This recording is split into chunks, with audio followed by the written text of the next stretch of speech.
Boswell Media Sports presents Friday Night Football. Boswell Media Sports presents Leake Academy Rebel Football. Now, here is the voice of the Rebels, Philip Palmertree. It's week 5 of Leake Academy football on Friday, September 26. The Rebels bring a 3-1 record into tonight's first ever face-off with Bowling Green. Last week, LA put the ball into the end zone on their first 6 offensive possessions and coasted to a 41-13 win against overmatched Winston Academy. Quarterback George Wilcox completed 11 of 13 passes for 215 yards and 4 touchdowns in only 2 quarters of work. Wideouts Gage Warren and Easton Page each had more than 75 receiving yards and caught 2 touchdowns apiece. Tonight, Leake hosts fellow 3A team Bowling Green from Franklinton, Louisiana. New head coach Dean King is no stranger to the Buccaneers program, having been defensive coordinator for the last 3 years. And Bowling Green has reached the MAIS 4A state championship game each of the last 2 years. Buccaneers in 2025 return only 3 starters, and they've stumbled to an 0-5 record. The young Bucks will have their work cut out for them in Madden tonight against the explosive Rebel offense. Hi, everyone. Welcome to the Crossgates Jewelers pregame. I'm Philip Palmertree. Thanks for joining us. Billy Steen's our studio producer. Mason Middleton is behind the camera. You found us on Cruisin' 98, or maybe the free Cruisin' 98 mobile app, or maybe the live stream audio at your computer, kicks96news.com. You could watch LA football on the Triple M Motors video stream. That's available from a link at kicks96news.com, and that takes you to the Boswell Media Sports YouTube channel. Tonight's broadcast is powered by Central Electric Power Association. Before this game kicks off at the top of the hour, I will give you the Philadelphia Gun and Pawn starters. There's a lot more to say about the matchups between the Rebels and Buccaneers, but first, we get to hear from the Rebels head coach Brian Pickkins. All that is straight ahead as the Crossgates Jewelers pregame continues from Boswell Media Sports. For 87 years, we've been your biggest fans. Rest assured, while you are cheering on your favorite team this season, Central Electric's team is working around the clock to provide reliable service year-round. Whether building power lines in extreme weather conditions or restoring power on a stormy night, Central Electric employees take your electric service seriously. We will be there to keep the game on. So enjoy this football season and take comfort in our team's reliable service all year long. It's our commitment to you, serving you since 1937. This institution is an equal opportunity provider and employer. Baptist League Rural Health Clinics have a variety of healthcare options with primary care, pediatrics, and women's health. Providing care at 3 locations in Carthage, Walnut Grove, and Madden. Call 601-267-1470 today to schedule your appointment. Extended hours and Saturdays are available at our primary care clinic located in Carthage. Baptist League, making your health care our #1 priority. Walk into the shimmering world of Crossgates Jewelers and Pearl, where every piece of fine jewelry will tell a story and represent the memories of your life. Their GIA graduate gemologist will show you their exquisite collection of engagement rings and bridal sets, answering any questions you may have when choosing the perfect diamond and setting. Their expert in-house repairs ensures your cherished items are in the best hands. Crossgate Jewelers, located at the corner of Cross Park and Highway 80 in Pearl. You are unique, and your jewelry should be too. Thanks to Rosebud General Store, I can get all I need to work the farm right here at home. Because they go hand in hand with what you use. Spreaders, hay bale rings, cattle catch pins, head gates, and fencing supplies. And let's not forget a great clothing department with boots and shoes to clothe the whole family. Plus feed and medicine for all our animals, and even a deli to feed us farmers at lunch. That's my faithful friends at Rosebud General Store, Highway 487 East in Rosebud. Attention poultry farmers. South Group is proud to offer an exclusive insurance market tailored just for you. Whether you run a brand new operation or manage older breeder, broiler, or pullet houses, we've got you covered with some of the best rates in the industry. Protect your investment the smart way. Call Will Lawson Harkins or Jared Estes at South Group today for your custom quote. Call 601-267-0065. South Group Insurance. Local, experienced, and here for your farm. Ready for your next ride? Triple M Motors has been serving you for 54 years, offering unbeatable prices and an impressive selection to match every lifestyle. With easy financing options and top-notch service long after you drive away, your car buying experience is hassle-free from start to finish. Trust the name that's been in your corner for over 5 decades. Stop by Triple M Motors today and see why our customers keep coming back, generation after generation. Triple M Motors, Highway 35, Carthage. Welcome to the Crossgates Jewelers pregame, and we get to talk to Rebel head coach Brian Pickkins in this segment. Coach Pickkins, thanks for being with us. Thank you. Coach, let's start with something, of course, we wish we didn't have to talk about, and that has been the heavy hearts that have been among the Leake Academy family this week. And it's I know it's been a difficult week, and I know a lot of our folks who were listening extend their prayers and sympathies to the Byers family and to everybody associated with Leake Academy. Yes, it's been a very sad week for us. Losing a young person it's a devastating time for an entire community and in the school. Ava was just a super student around the school, just a sweet little girl, always had a smile. She was a member of our junior high cheerleading squad, and she was also a member of our junior high basketball team, and I know it's been hard on her friends. My son is in that 9th grade group, and it's been tough on them, but it's been tough, like I said, on the entire school and community and whole. But mentioned it on the coaches show, but the league family has really come together during this time. And I'm going to say our whole association, our MAIS association, has sent out a lot of, from flowers to just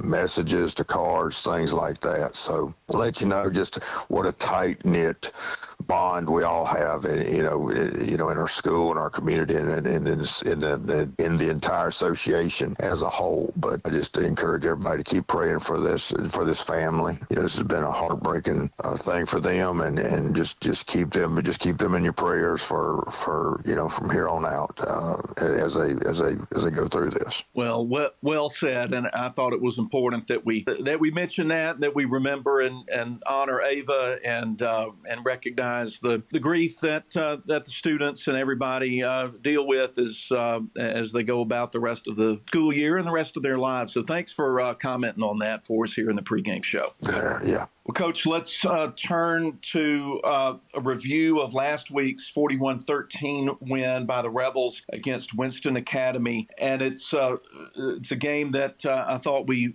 did a lot of good things in all 3 phases of the game: defense, offense, special teams. And I know you have to like the way that your young men went on the road and didn't take anything for granted. It looked like they came out with a lot of urgency and determination and got hold of that ball game early. It really did. We talked about that during the practice week. It's, as a coach has done it for years, you see every mindset that you can in the game. And sometimes you talk about rebounded back from a big loss or a heartbreaking loss or, something like that. You've lost right there at the last play of the game or maybe you just got beat, bad during the game. And you got to respond. You got to bounce back. You got to come back from that right there. But also with winning, there's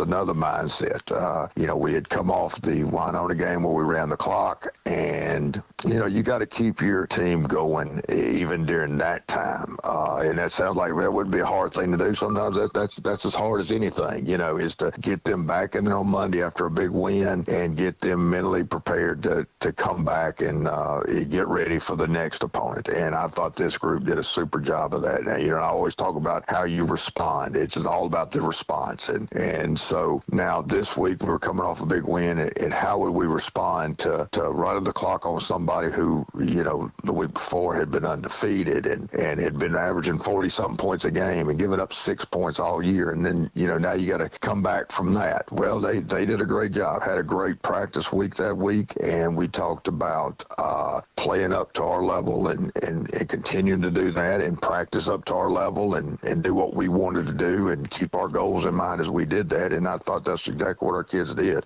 We talked in the pregame about, going out there and as I always say, do what you do. And I thought we did exactly that.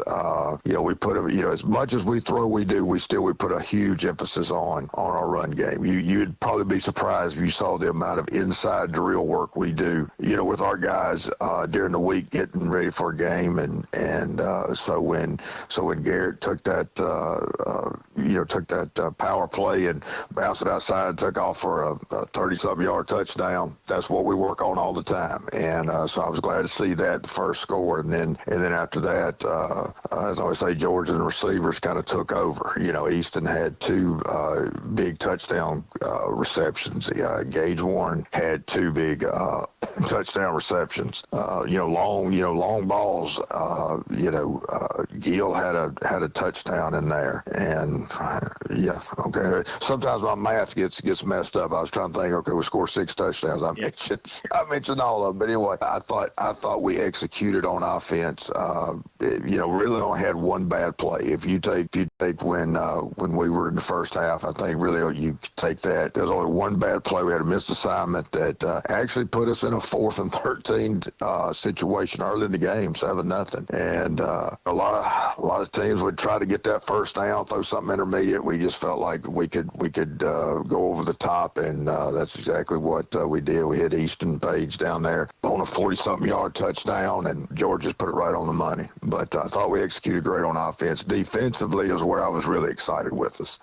Came out, Winston took the ball first, and we 3-and-outed them. And I believe the second drive, I think they second or third drive, they got a first down, and they had to measure it to see if they got the first down. They got the first down, and then we made them punt, and then from there, Carter Pigg had a huge interception, and like I said, we were flying around. You talk about when you say they're having fun, you don't think about sometimes fun and the competition, but when they're having fun, that means they're flying around to the football, and that's exactly what we did. I saw white jerseys every time they ran the football. It was a multitude of white jerseys. We had probably more sacks than we've had in a while. Joey Saki had I think he had a couple. Monk had a couple. So like I said, they put pressure on the quarterback when they threw. We covered in the secondary, and then the run defense did a super job. Linebacker swarming to the football. So all in all, on defense, that's what we've got to continue to do, is play fast. As I always say, we got to play faster next week. We got to play faster the next week. And then the coaches show you said something we don't talk enough about, because we get so into these deep passing balls or somebody picking something off, or somebody having a big tackle or something. But our special team, you just don't give enough. You don't say enough about special teams when you talk about, the punt returns. They didn't go for touchdowns, but Gage and Caden, Gage Warren, Caden Stovall, those are our 2 deep return guys. And as I said in the coaches show, these 2 guys got ice water in their veins, because you're taking that football with, as I always say, 11 angry people running after you to come get you. So they have to take it and catch it and take off running with it, or you sometimes just step up in there. We got 8 folks ready to fair catch the thing, but they do a great job of that, and they had some big returns. I thought our punt return team did a good job of setting up our returns that we were utilizing. And got us in great field position. You kind of talk about special teams. Special teams is really where you get the term flipping the field. And I don't think we talk about that enough when you talk about punting the ball, pinning them deep on kickoff, making them drive the football, and then your return team giving you a short field to work with. And that's exactly what we did the other night. So I thought all 3 facets of the game were phenomenal. Well, I'll just mention this before we close out this segment. A lot of folks know we had Coach Rocky Felker in the booth last week. Yeah, you had a legend up there last week. That's right, and my first sports hero, but that's another story. but yeah, Coach Felker commented on a number of the things you mentioned here. He commented on how the field was just tilted against the opponent all night, thanks to the defense and good punt returns. He mentioned that extra 10, 15 yards you get on that punt return makes a difference in a game, particularly in a high school game. But he also pointed out playing fast, being impressed with how fast the offense played, and complimenting both the receivers and quarterback George Wilcox. He said Wilcox makes it pretty easy to be a wide receiver sometimes, doesn't he? He does. You know, that's probably the biggest thing about him is his accuracy. Big arm, you know, he can take you down that field, but our short game that's something we've really focused on this year is our short game. Our short game is very, very much a run, almost a run to us because of his accuracy. You hear a lot of people say, why don't they throw short? Why don't they throw hitches? You know, anybody throw a hitch? Well, yeah, anybody throw a hitch, but to throw it right on the money, and there's actually a little timing on that you get that ball in and out of your hands to that receiver before that defense can really react. So you're helping your offensive line on a short pass game without having to, you know, hold them out because literally our short pass game we're not worried about pass protection. We're worried about getting that ball in and out of your hands and then getting that ball to the receivers, pinpoint accuracy so they can catch it and then turn up the field and make a play. And so, yes, the accuracy that he has is great. I thought one of the best examples of that actually was on the slant he threw to Easton Page there, where Easton scored there in the first quarter. You know, he was a play fake, and then he just rose up and you know, hit Easton on that slant, and I mean, it was on the money. And you take that for granted, but a slant pattern's a lot harder to throw than anybody ever wants to imagine, because you've got a guy running at an angle coming basically at you because he's running an inside route, and you got to put that ball right there where he can catch it, and you're not overthrowing him, you're not underthrowing him, you're not throwing behind him. So like I said, yes, the accuracy, he does a super job on that. When we return, Coach Pickkins will tell us about the Rebels' game day routine. Stay with us as Leake Academy football continues. Roll into Junction Deli, where nourishment meets journey. On the menu, delectable breakfast, lunch, and supper. Whether you're in Philadelphia, Newton, Union, Carthage, Louisville, Oxford, or Scuba, we're the local pit stop that blends the allure of delicious food with the convenience of a fuel station. Remember, when your stomach grumbles or your tank hovers on empty, we're just around the corner. Download the Junction app for ordering convenience and look for the new car wash in Louisville next to Walmart. Did you know most people overpay by up to 50% for individual health insurance? David Barham Insurance will save you that. Plus, David has the best rates on the market for Medicare supplement. The solution is not on the internet or far away. It's right here in Carthage. David Barham, a local insurance agent you can trust. Make sure you have the best coverage and price. Call David Barham, 601-941-1280 on the north side of the square in Carthage. Sunrise over Neshoba County signals another hard-working day, and locals know just where to get the job done right. Neshoba County Co-op serves our community, supporting farmers, gardeners, and home growers with trusted supplies and friendly advice. From feed and seed to hardware and clothing, every aisle is filled with the essentials you use to make your living. Rooted in Mississippi traditions, the Neshoba County Co-op is proud to help your work flourish every season, every reason. Neshoba County Co-op, Philadelphia. My knee rehab was 100% successful thanks to Performance Therapy. They sat down with me and created a plan to ensure I would achieve my personal rehabilitation goals, and they encouraged me to get the most out of every session. Performance Therapy provided plenty of material for me to continue my rehab in between sessions too. Hopefully I don't have to see them in the future, but if I did, I would definitely choose Performance Therapy again. For more information, go to performancetherapyms.com. Performance Therapy, Carthage, Philadelphia, and Forest. When dealing with something as complex as taxes and payroll can be, you can turn to Weaver Tax and Accounting to make things easier. Their professional staff works diligently to make sure your business and personal returns are complete and finished in a timely manner. Weaver Tax and Accounting will also execute your bookkeeping and payroll, bringing you the best in tax services since 1979. Weaver Tax and Accounting, 20 South Street, Sebastopol, and 109 Chadwick Avenue in Walnut Grove. When it comes to finding the perfect home, experience matters. Lee Realty is connecting buyers with quality new construction homes tailored to their needs. Hey, it's Stacey O'Neill with Lee Realty. Whether you're starting fresh or upgrading, our team will guide you every step of the way, making the process simple, smooth, and stress-free. Ready to get started? Give us a call today. We don't want everyone's business, just yours. Lee Realty, 206 West Pickkins Street, Philadelphia, 601-562-7123. Welcome back to the Crossgates Jewelers pregame. We're talking with Leake Academy head coach Brian Pickkins.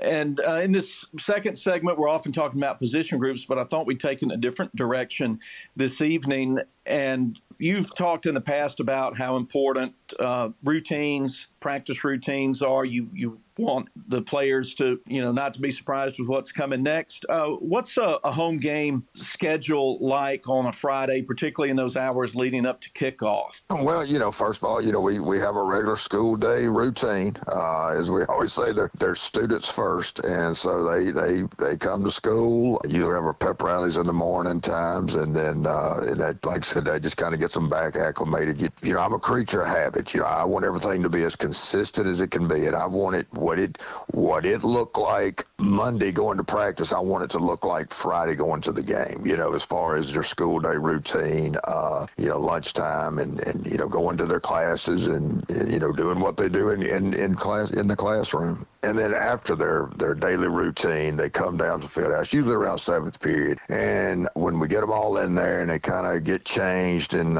get themselves comfortable for the whole pregame afternoon, the guy that we don't really discuss enough, but he's an important part of our program, is Brother Corbin Jenkins. He's the pastor at Madden Baptist Church out here, and he's kind of our team chaplain. I say kind of, he is our team chaplain. He does a super job with the kids. He does a devotion before they eat the pregame meal. He'll do a devotion and a prayer with them, and we think that's very important. Even in our mission statement, we talk about Christian worldview, and we believe that it's important to make sure athletically we stay with that mission statement. And I think it's it kind of gives our kids the priorities that they need and place those priorities where they need to be. And so he does a super job with our kids and in that realm of our program. And then our kids eat pregame. And as I kind of mentioned Brother Jenkins, I want to mention our parents. Our parents do a super job. Our parents make sure that we get our pregame meal, and that goes back 24 years ago. I remember I had a group of mamas come up to me 24 years ago. I had my first meeting with the parents and the players, and a group of mamas came down and they were standing there and they said, Coach, it's a male sport, and our husbands get into it, and they do some things, but we just want to be a part of the program. And I said, well, I tell you what, I said, if you'll give us a pregame and postgame meal, that would be huge to us. Something that I don't have to worry about. And for the past 24 years, I've had the best group of mamas that any coach could ever ask for. They get those pregame meals, and they get them ordered, and we actually deliver them. And actually, we eat in the field house. We used to eat in the cafeteria, but during the COVID time, before COVID, we would go to the cafeteria and eat and in our dress clothes and all that type stuff. But during COVID, the rules changed during COVID, and the kids started having to eat in the field house to stay away from everybody. And the kids, they really enjoyed that. And so they give us some type of boxed meal, and the boys, they eat in the field house, and they, like I said, they enjoy it. They can kind of talk to each other, enjoy their meal, and get ready to play. So they'll do their pregame meal, and like I said, our parents do a super job to make sure we've got that. And then after that, basically we let them kind of do what they want to do at that moment in time. And I always say everybody prepares for a game differently, and we let them put on movies. They can put their headphones in. It looks like a big camp house in there, because they've got everything from mattresses, sleeping bags, and some of them are in the field house, some of them are in the weight room, and they just kind of go where they need to go to get themselves ready to play that night. And I think that's a very interesting part of football that is never really discussed. That is just that pregame preparation. And in my early days, it was all about everybody had to be quiet. You couldn't say anything. So if I've got any of my older players listening to this, they could go in detail of what it used to be pregame. You could hear a pin drop. And over time, I think things have changed a little bit, and I'm probably more apt to let you prepare the way you need to prepare. Some people, honestly and truly, do better if they talk to their buddies, just quietly just kind of talk to their buddies and kind of, keep their mind off of it. Some want to be by themselves. Some want to sleep. Some want to listen to, to music. Some want low-key music. Some just want a movie. So, whatever it is, we want our players to get prepared. And we talk to our players about having respect for each other as far as getting prepared. If somebody doesn't want to talk, don't talk to them. Somebody wants to put their headphones in, just let them be. And so we do that till we let them kind of have that time to themselves till about 5 o'clock. And at 5 o'clock, they'll the ones that want a nap, they're usually waking up. The ones that are kind of going stir crazy, we'll kind of let them roam around a little bit. Some of them will actually walk out to the football field, just kind of walk and just come right back in, just stretch their legs. But then usually it's around 5 that we'll start the taping process. Another guy that we don't, and I'm glad you brought this up because I'm actually mentioning people that are very important to our program, but David Jones. We are so fortunate at Leake Academy. David Jones works for, he's a trainer, and he actually works for Ochsner and does a super job. David's like a staff member. I don't know what I do with that old Dave around. And the kids, when Dave's not around because, as we go to practice, a lot of times the kids will come in there and they'll say, where's Dave? Because they need to be taped. And if for some reason, let's say Dave had to go to a softball game or something, because Dave covers all of our sports, from football, softball, basketball, baseball. You see Leake Academy Athletics, you're going to see David Jones standing around. And so maybe he'll have to go cover something. And, they look heartbroken if we say, well, he's not here. That usually means Coach Ray becomes the taper. And, now he thinks he's a good taper, but I think the kids really put Dave in a whole other category to taping because I'm okay. But anyway, but yes, he'll start the taping process. And like I said, David Jones does a super job with all our injuries. Like I said, we couldn't ask for anything more. And we're very thankful for Ochsner to, just keep him, to let him be out there with us every day. From serious injuries to mild scratches, David takes care of all our kids. And the big thing is trust. I think all the parents love him around. I know they do. I know they do. Me having players come through the program, this is a guy that you can trust that your kid's getting taken care of. And I always say, I think Dave, he started with us in 2010. So, we're looking at 14 years with him. But I always laugh. Kids say, well, what did we do before David was around? And I said, well, I was your trainer. And they said, oh, gosh. Anyway, that's not good. But anyway, now I don't have to look at injuries and anyhow. But, yes, so he starts the taping process. And then about 5:45, our kickers go out and they start kicking and things. Coach Burns, Coach Stovall take the kickers out, and then I'll take the quarterbacks, receivers out, and then Coach Ray will take linebackers, running backs out, and then comes our line. And so we try to keep everything organized. And like, if you talk about a pregame scenario, the biggest thing is consistency. People do pregame so differently.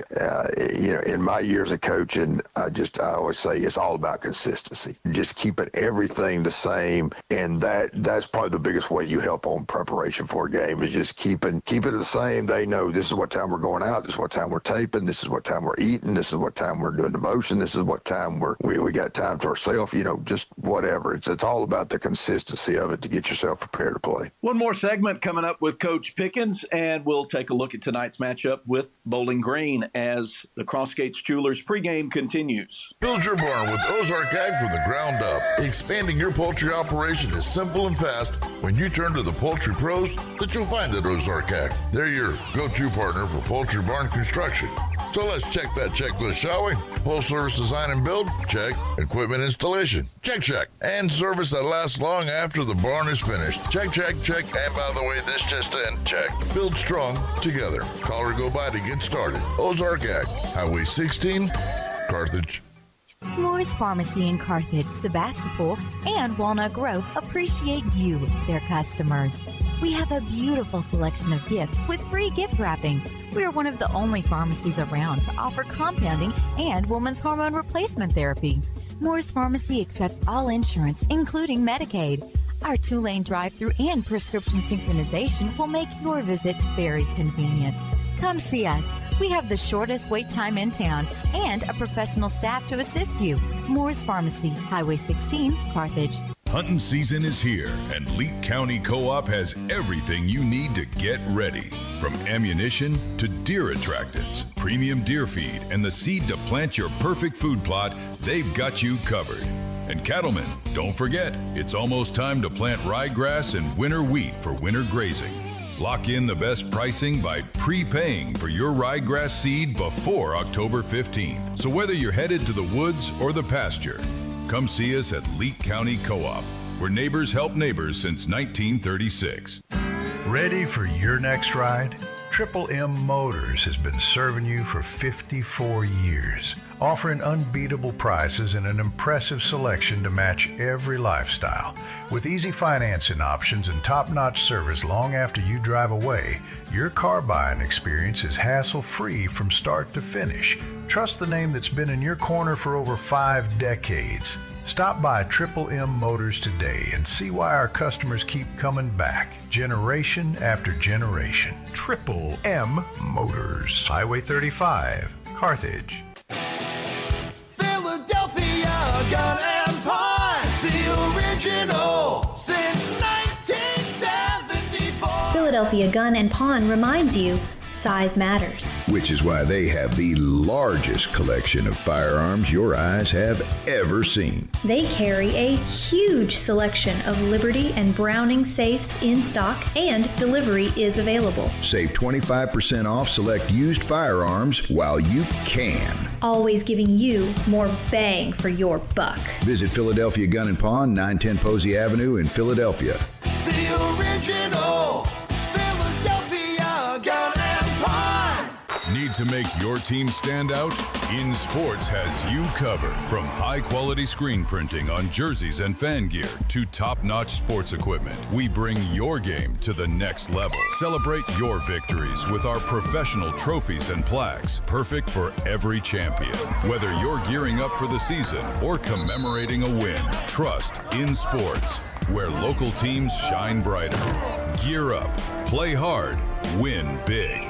In Sports, just off the square in Philadelphia. Welcome back into the Crossgates Jewelers pregame. Leake Academy and Bowling Green set for a 7 o'clock kickoff, and we've still got head coach Brian Pickkins with us. Talk with us one more segment. And, Coach, we're facing Bowling Green tonight.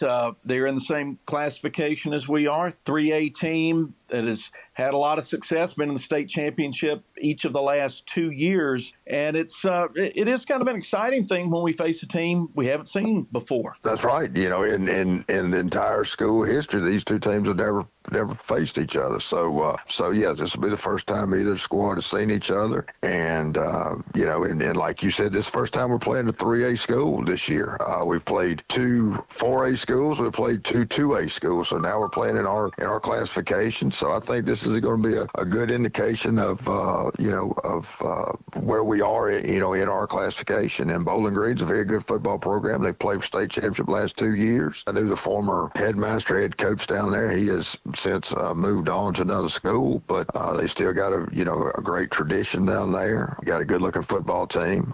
They've got some guys that they're predominantly a run team. So they got some guys that really run really physical runners. You can kind of look at them and tell that I believe that's probably their base is a wing T style with offense with the 2 wings, and it's an under center style offense. But then they'll get in the shotgun with it. We've seen them in multiple formations. We're a lot of same plays out of those multiple formations, but the multiple formations, I've always been kind of a fan of that. Is it just keeps you stuff that the defense has to work on during the week. So you really can't key in on this, that, and the other. You have to kind of key in on, are you going to be able to adjust everything they give you? So they'll get some unbalanced sets trying to outflank you and get outside. They run a lot of trap style run schemes, which really makes your D line have to be very disciplined, and that's something something that I won't get into, but that's something that you don't see a lot of today that is really making a comeback even in your college and pro game is the inside trap stuff, because the past few years we've seen a lot more probably zone and what you call the outside or long traps. And, your interior guys could do a lot more, just as I would say, pin your ears back and go. But now they have to sit in there, play fundamentally sound, or if you don't, you're going to get trapped. Fullback's going to be up the gut on you. So that's something we've had to really focus on this week is a lot of the defensive lineman discipline on that, and like I said, in adjusting to all the formations that they give you. Then on the other side of the football, they run a 4-3 defense, very similar to ours. It kind of gave us an opportunity to do some things this week because it is so similar to ours that we got some good on good this week as we practiced. So that always helps you when you can do that. It makes both units a little bit better. But very fundamentally sound on defense. They're one of those teams that when I talk about a fundamentally sound defense, that's one of those teams you have to take what they give you because of their fundamental sound. You're not gonna slip up, get behind them, or have a pass route that all of a sudden you got a guy running free. So as an offense, you have to be disciplined. You have to take the routes they give you.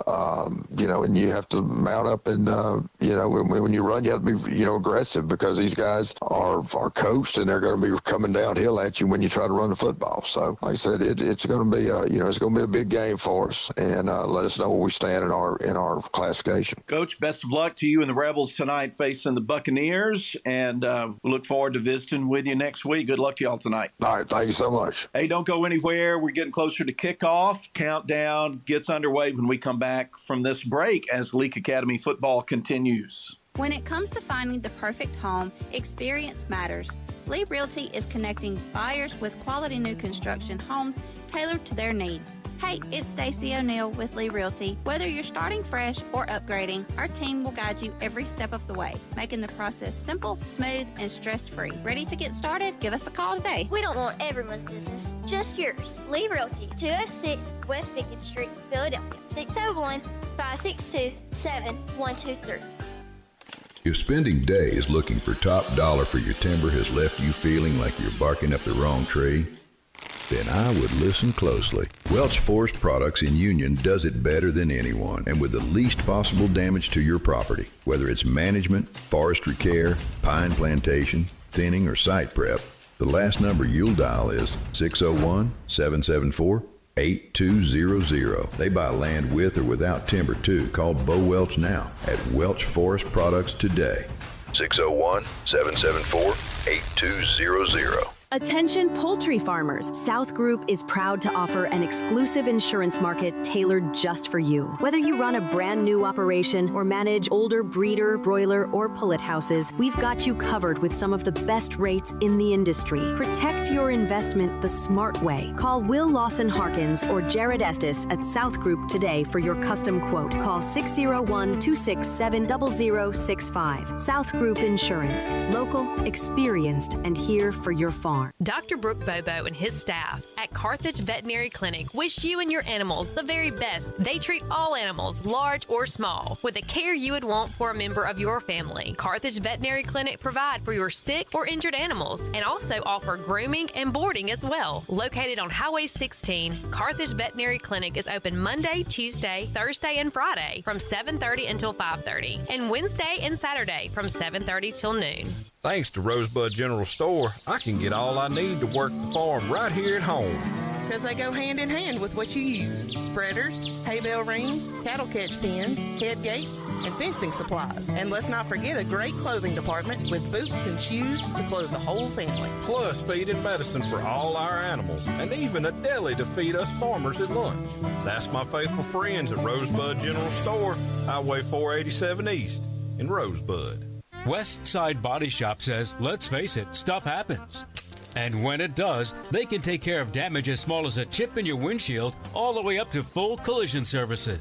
Insurance claims are always welcome too. Just be sure your first stop is West Side Body Shop in Philadelphia. They also specialize in truck accessories, including toolboxes, visors, Nerf bars, and winches. They make your ride look cool. West Side Body Shop, just off Beacon Street on Waterview Lane, right behind the Huddle House in Philadelphia. Boswell Media Sports. Cross Gates Jewelers pregame continues from Thagard Field in Madden. Leake Academy and Bowling Green School get ready to meet for the first time ever right here on the 488.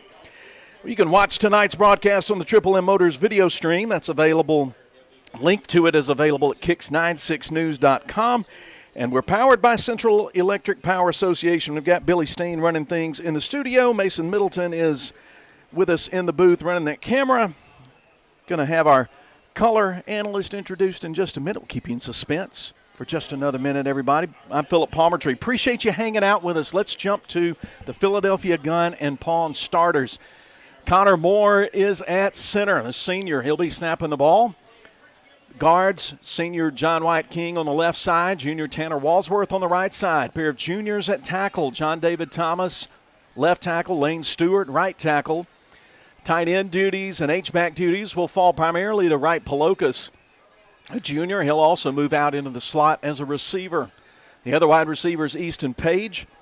Easton's the leading receiver on the ball club, 18 catches for 417 yards, 6 touchdowns. And then the other wide out, Gage Warren, who had, like Easton did, 2 touchdown catches last week in the win at Winston. He's a junior. Running back is Garrett Adcock, junior, who's averaging nearly 6 yards a carry, and he's got 5 touchdown runs on the year.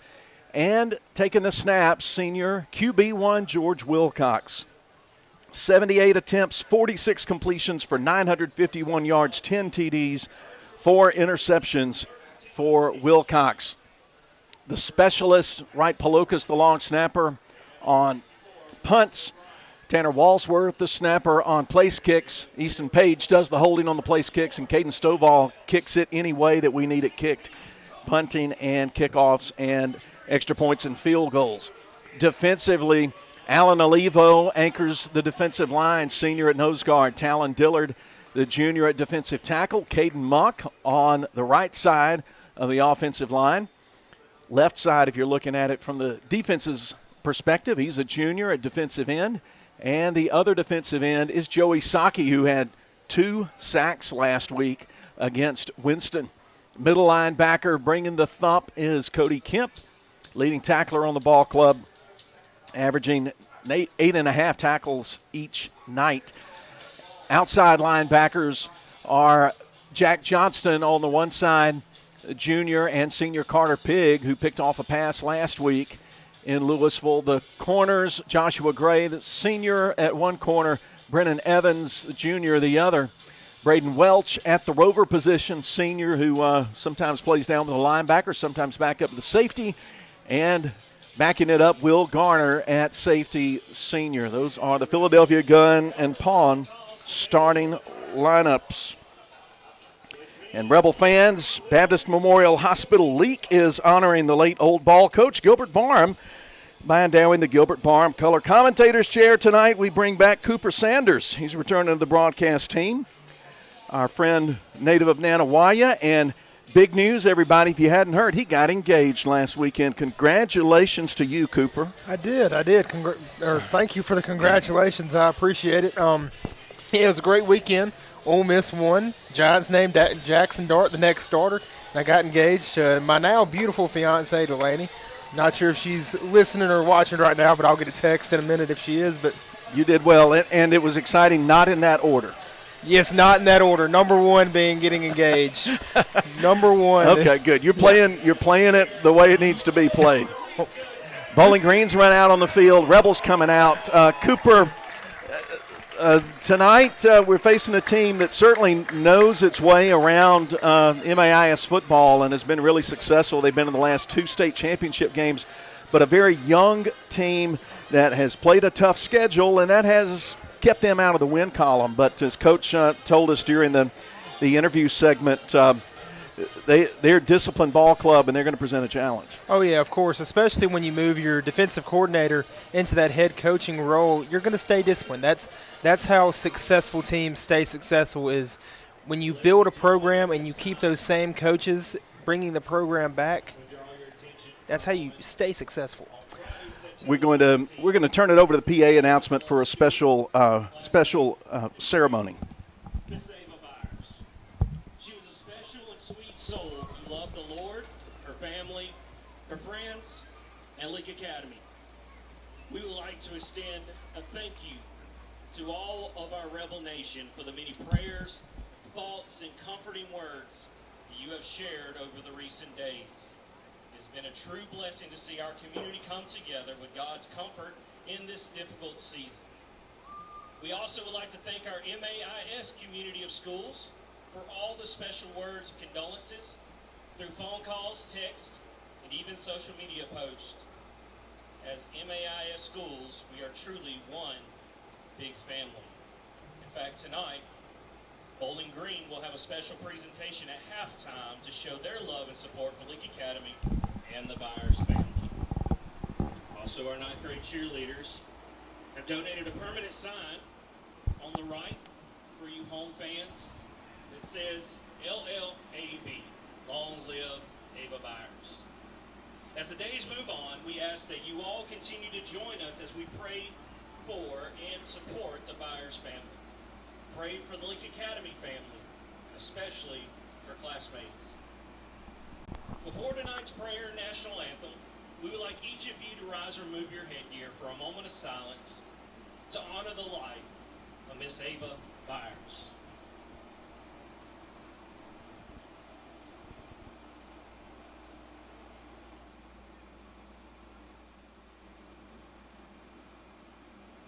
Father God, we give you all. When dealing with something as complex as taxes and payroll can be, you can turn to Weaver Tax and Accounting to make things easier. Their professional staff works diligently to make sure your business and personal returns are complete and finished in a timely manner. Weaver Tax and Accounting will also execute your bookkeeping and payroll, bringing you the best in tax services since 1979. Weaver Tax and Accounting, 20 South Street, Sebastopol, and 109 Chadwick Avenue in Walnut Grove. Premier Medical Group, PMG. Your good health is our priority. The new clinic is open. Premier Medical Group in Carthage has opened their new clinic at 300 South Pearl Street. And they welcome nurse practitioners Reagan Smith and Julie Harrington to their team. Schedule your appointment with any of their providers today at 601-298-0333. Walk into the shimmering world of Cross Gates Jewelers and Pearl, where every piece of fine jewelry will tell a story and represent the memories of your life. Their GIA graduate gemologist will show you their exquisite collection of engagement rings and bridal sets, answering any questions you may have when choosing the perfect diamond and setting. Their expert in-house repairs ensures your cherished items are in the best hands. Cross Gate Jewelers, located at the corner of Cross Park and Highway 80 in Pearl. You are unique, and your jewelry should be too. Dr. Ryan Anderson and his crew at Central Mississippi Animal Clinic love getting to know you and your pets. In addition to your pet's health care, they offer boarding that will be your fur baby's home away from home. Become a member of the Central Mississippi Animal Clinic family today. Download the Central Mississippi Animal Clinic app or go to centralmississippianimalclinic.com. Central Mississippi Animal Clinic, Highway 35, Carthage. Hello, Rebel fans. It's time for kickoff. Moore's Pharmacy welcomes you to an exciting night of Friday night football. Moore's Pharmacy takes great pride in supporting Leake Academy Rebels, the perfect place to start your weekend. Okay, Rebels, let's kick it off. Boswell Media Sports. Kickoff in just a matter of moments between Leake and Bowling Green. Let's toss it over to Cooper. Give us the Leake County Co-op weather and field condition report. Oh, yeah, things look good tonight. Temperature 73, and it feels like 73. So some nice weather here in Madden tonight. 77% humidity, just a low dew point in the field. Rained a few days ago, but it's gotten to a point now. It's not too hard, not too soft, and like you said earlier, almost perfect field conditions tonight for the Rebels. That's presented to you by Leake County Co-op. Other games going on tonight inside MAIS 3A Central Hines at Brookhaven Academy. Tri-County host Washington, and Riverfield is at Adams County Christian. Other games, teams on our schedule, Oak Hill at Carroll. Next week's opponent, Canton, hosts last week's opponent, Winston. Got an interesting 4A game, Magnolia Heights, undefeated, hosting Heritage, who's also undefeated.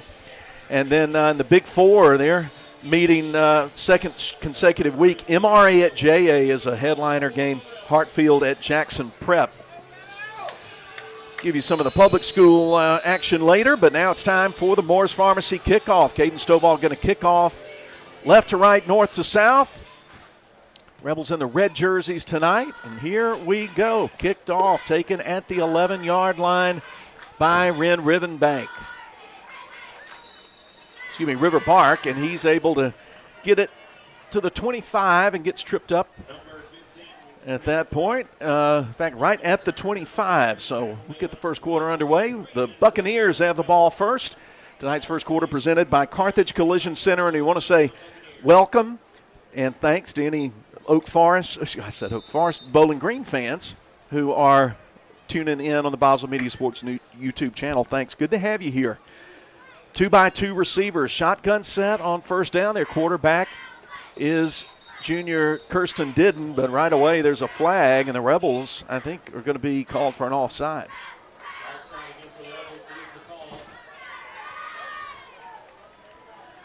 First and 10 becomes 1st and 5.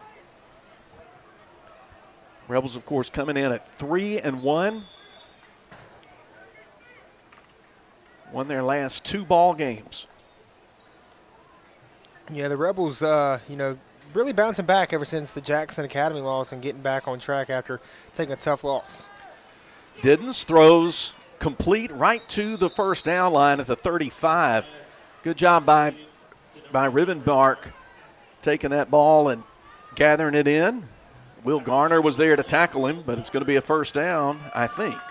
It's a nice little route there on the curl. Found the space he needed to find for the curl route. Came back and made the catch for a first down, now they say. 5 yards on a penalty, 5 yards on a hitch. That's first down, Bucks. Buccaneers in white helmets, white jerseys, green football pants, green numbers, everything trimmed in green and yellow for those of you listening on Cruising 98.3. Low snap. Pass to the slot receiver, Nathan Pilot, but incomplete. Let's see, I don't have a number 1 on my roster. We'll have to get that addressed. Let's see who number 1 is. Next door they'll probably tell me, but the pass is incomplete, 2nd and 10. Yeah, just a little bit overthrown there by the quarterback, Didden. Just threw it over his head, couldn't get it to him. 4-man defensive front for L.A. Now they'll put wing back to the left along with the tight end, send that wing back in motion. Didden's going to look, throw again into the slot, complete at the 45 up to the 46. Yeah, it's going to be enough for a first down. He found the space that he needed to on the route and had some yards after the catch to get a first.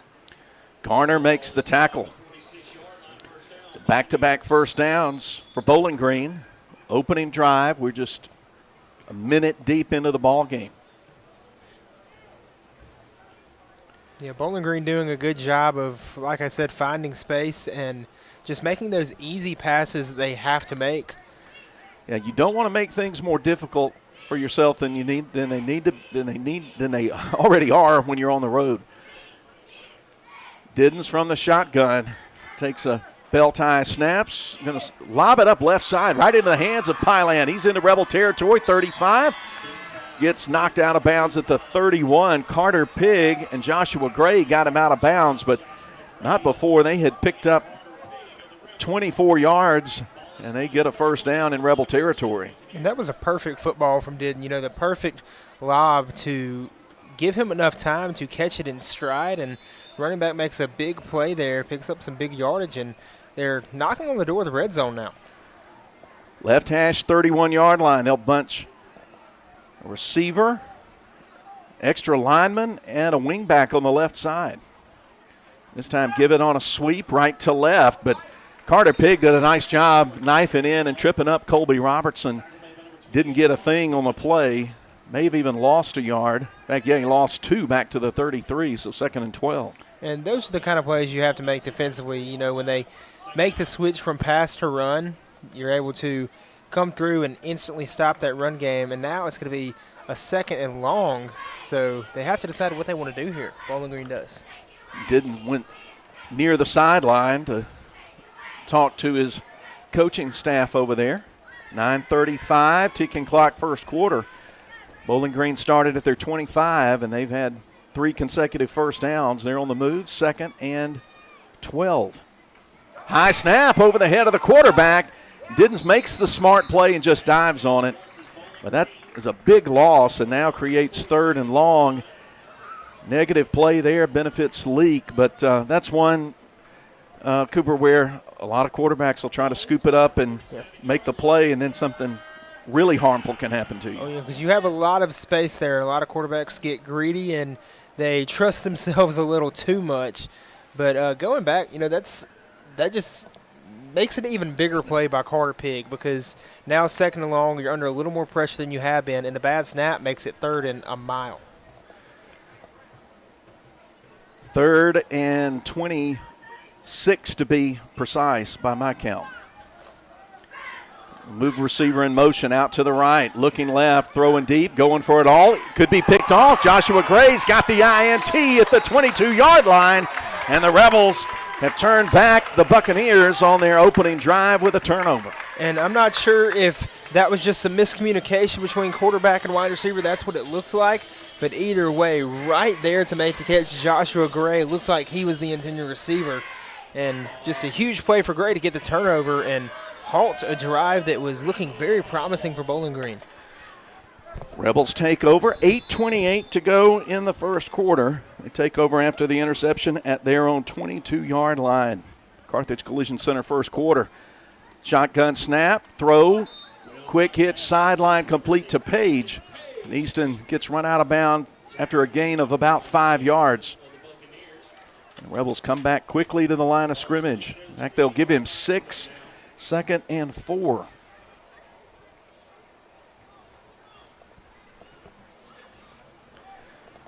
Second down play is a handoff, and Adcock cannot go. He is stopped right at the line of scrimmage. No gain for the junior Garrett Adcock. Yeah, that was just great play by the defensive line of Bowling Green to get to Adcock and make the play. 3 wide outs to the left, 1 to the right. 3rd down and about 4, maybe 5, but we've got a legal procedure call on the Rebels. So now it's going to be 3rd and almost 10.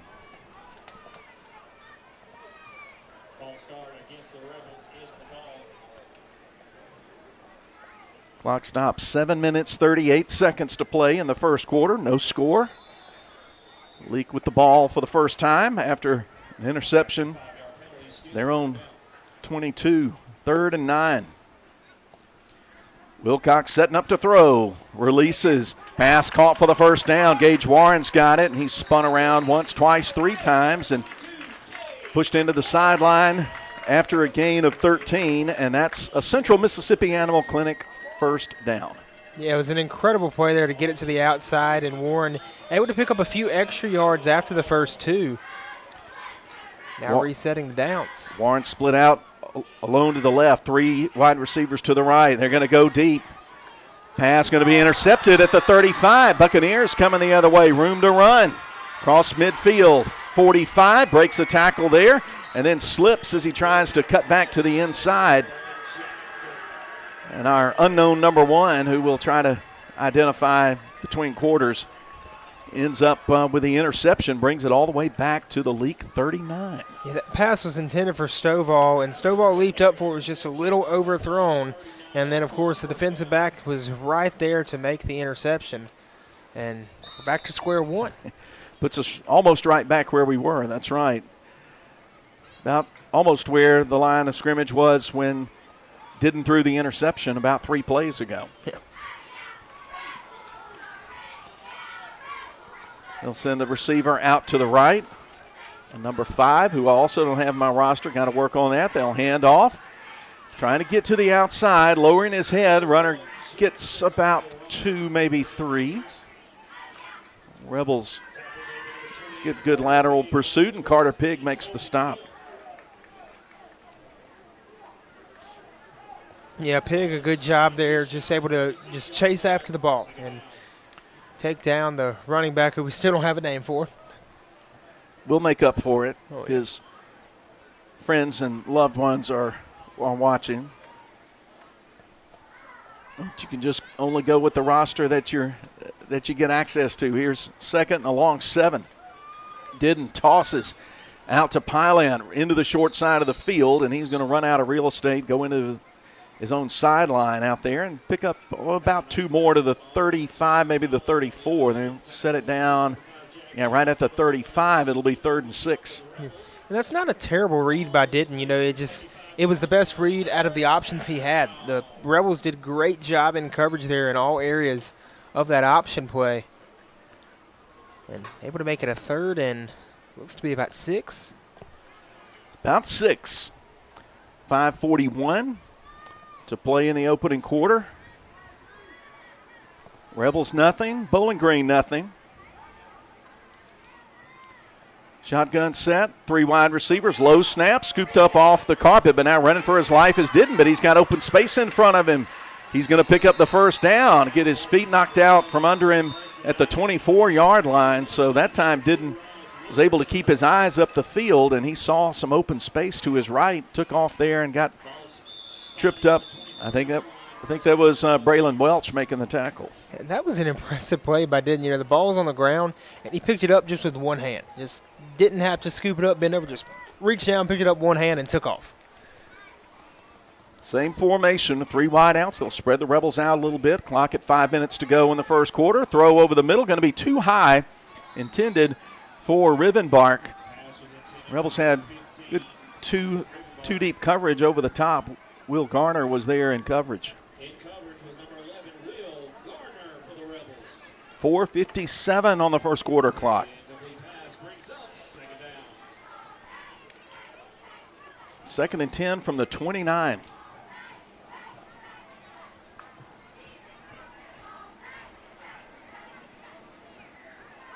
The Buccaneers will huddle. Play clock not working, so that's going to be a mystery to us tonight. 3 wide outs to the left, single receiver right.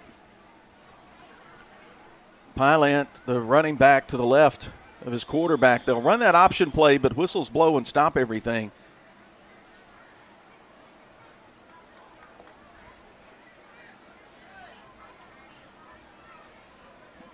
Don't see any preliminary indication of the call, but White Hat's going to tell us. Delay of game, the call against Bowling Green. March it back 5 yards, 2nd and 15. I'm having the issue that you had last week, or the last time we called a game together, where you couldn't see the scoreboard. I couldn't see the play clock.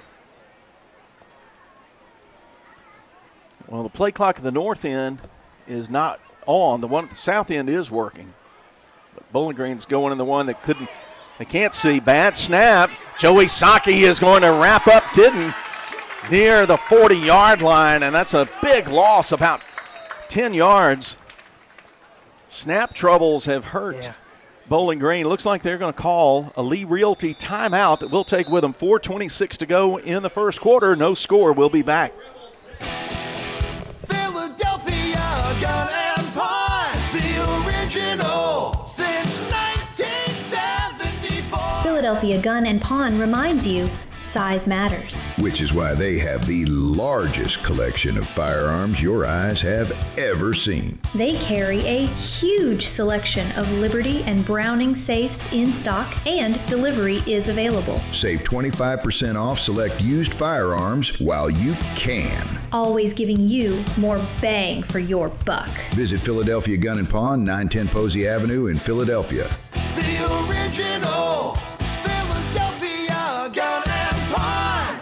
Build your barn with Ozark Ag from the ground up. Expanding your poultry operation is simple and fast when you turn to the poultry pros that you'll find at Ozark Ag. They're your go-to partner for poultry barn construction. So let's check that checklist, shall we? Full service design and build? Check. Equipment installation? Check, check. And service that lasts long after the barn is finished? Check, check, check. And by the way, this just in? Check. Build strong together. Call or go by to get started. Ozark Ag, Highway 16, Carthage. Boswell Media Sports. Pass completed out the right side to Pylant. He dives for the sticks on the right side. It's that same play they ran earlier, except they ran it to the right side, and they get another big gain. And one of the things that I heard about Bowling Green heading into this game is they run a lot of the same plays, a lot of the same concepts out of different formations. So they make it look different, and then they run the same thing they've been running all night, but they mix it up with the formations just to throw off the defense. They get 27 yards on that play. Set up in the Performance Therapy red zone at the 12. Threatening to strike first now. Didn't under center. Brings the receiver in motion. Handoff on a jet sweep. That's Rivenbark trying to get around the corner, but he can't do it. He stopped for a loss. And that's middle linebacker Kobe Kemp getting his first tackle of the night. Yeah, Kemp. Prediction, it won't be his last. Yeah. Leake Academy doing a great job with the run defense so far tonight. You know, the pass defense hasn't been up to par where it really needs to be, where they want it to be, I'll say, but the run defense has been incredible so far. And what Bowling Green has done, their runs have tended to be, trying to get to the outside and get around the corner. They have not done a lot of straight ahead running at this point. Pilot the running back to the left of Didden. He's looking to throw. Throws complete to his slot receiver inside the 10, down to the 6. That's complete to Colby Robertson. Yeah, again, just a great ball placement there by Didden. A great curl route by the receiver. Robertson just finding the space he needs to find. Jack Johnston and Will Garner combined for the tackle. 3rd down and 5. They pick up 7 on that play. Line of scrimmage, the 7. They get a first down if they get to the 2. Here's the snap. Throw out to the right side. Rivenbark got red shirts in front of him. Fights inside the 5, and he may have the first down. Yeah, it looks really close. Looks like they're going to give it to him. Yeah, it's going to be. Got just what he needed. Got to the 2, and it's 1st and goal for Bowling Green. 2:28. Clock stop. Now it's going to start winding again. Now, this is going to be one of those plays where Bowling Green's going to want to get their run game going. You don't have the space that you have had for your pass game that's been successful. You got to be successful on the run here. Under center, Didden. Again, they'll run that sweep. Rivenbark able to cut inside, get through a tackler, and get into the end zone for a Bowling Green touchdown. But there's a flag, and it's going to be a hold. So hold on, wipe that out. Don't click the scoreboard yet. Click to my pen to close it off. Probably got a hold right on the left side, trying to make that seal the edge. I didn't see it, but that's on a play that develops like that, that's usually where the hold occurs.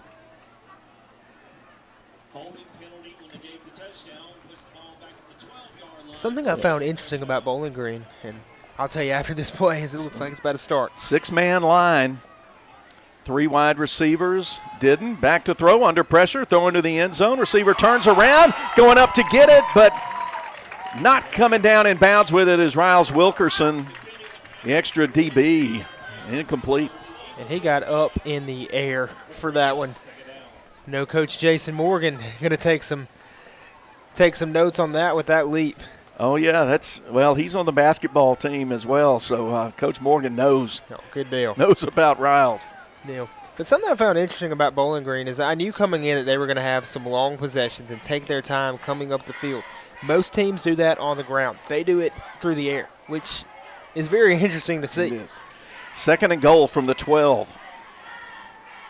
To the shotgun. Didden sets his feet to throw over the middle, but it's behind and over the head of Rivenbark. Incomplete. 3rd and long. 12 yards. Got to get it in the end zone. And a stand here for the Rebels would be huge for the momentum, because right now it's looking like Bowling Green holds the momentum as they march down the field. But Leake's offense hasn't been able to be on the field but for just a few plays. And now 3rd and long, which it was 1st and goal from the 2 just a few minutes ago. Holding penalty pushed it back to the 12. Now 3rd and 12. Shotgun set, fake the handoff, throw. Tried to get it to Keelan Jackson running toward the post, but it was too high for him, and it's 4th down. Looks like they'll set up for a field goal. Yeah, didn't head into the sideline, but he's the only one of 2 that headed to the sideline, looks like, but looks like there is someone set up to kick. 27, Alex Brock, senior, is the kicker. He'll kick from the right hash. It's going to be a 29-yard attempt.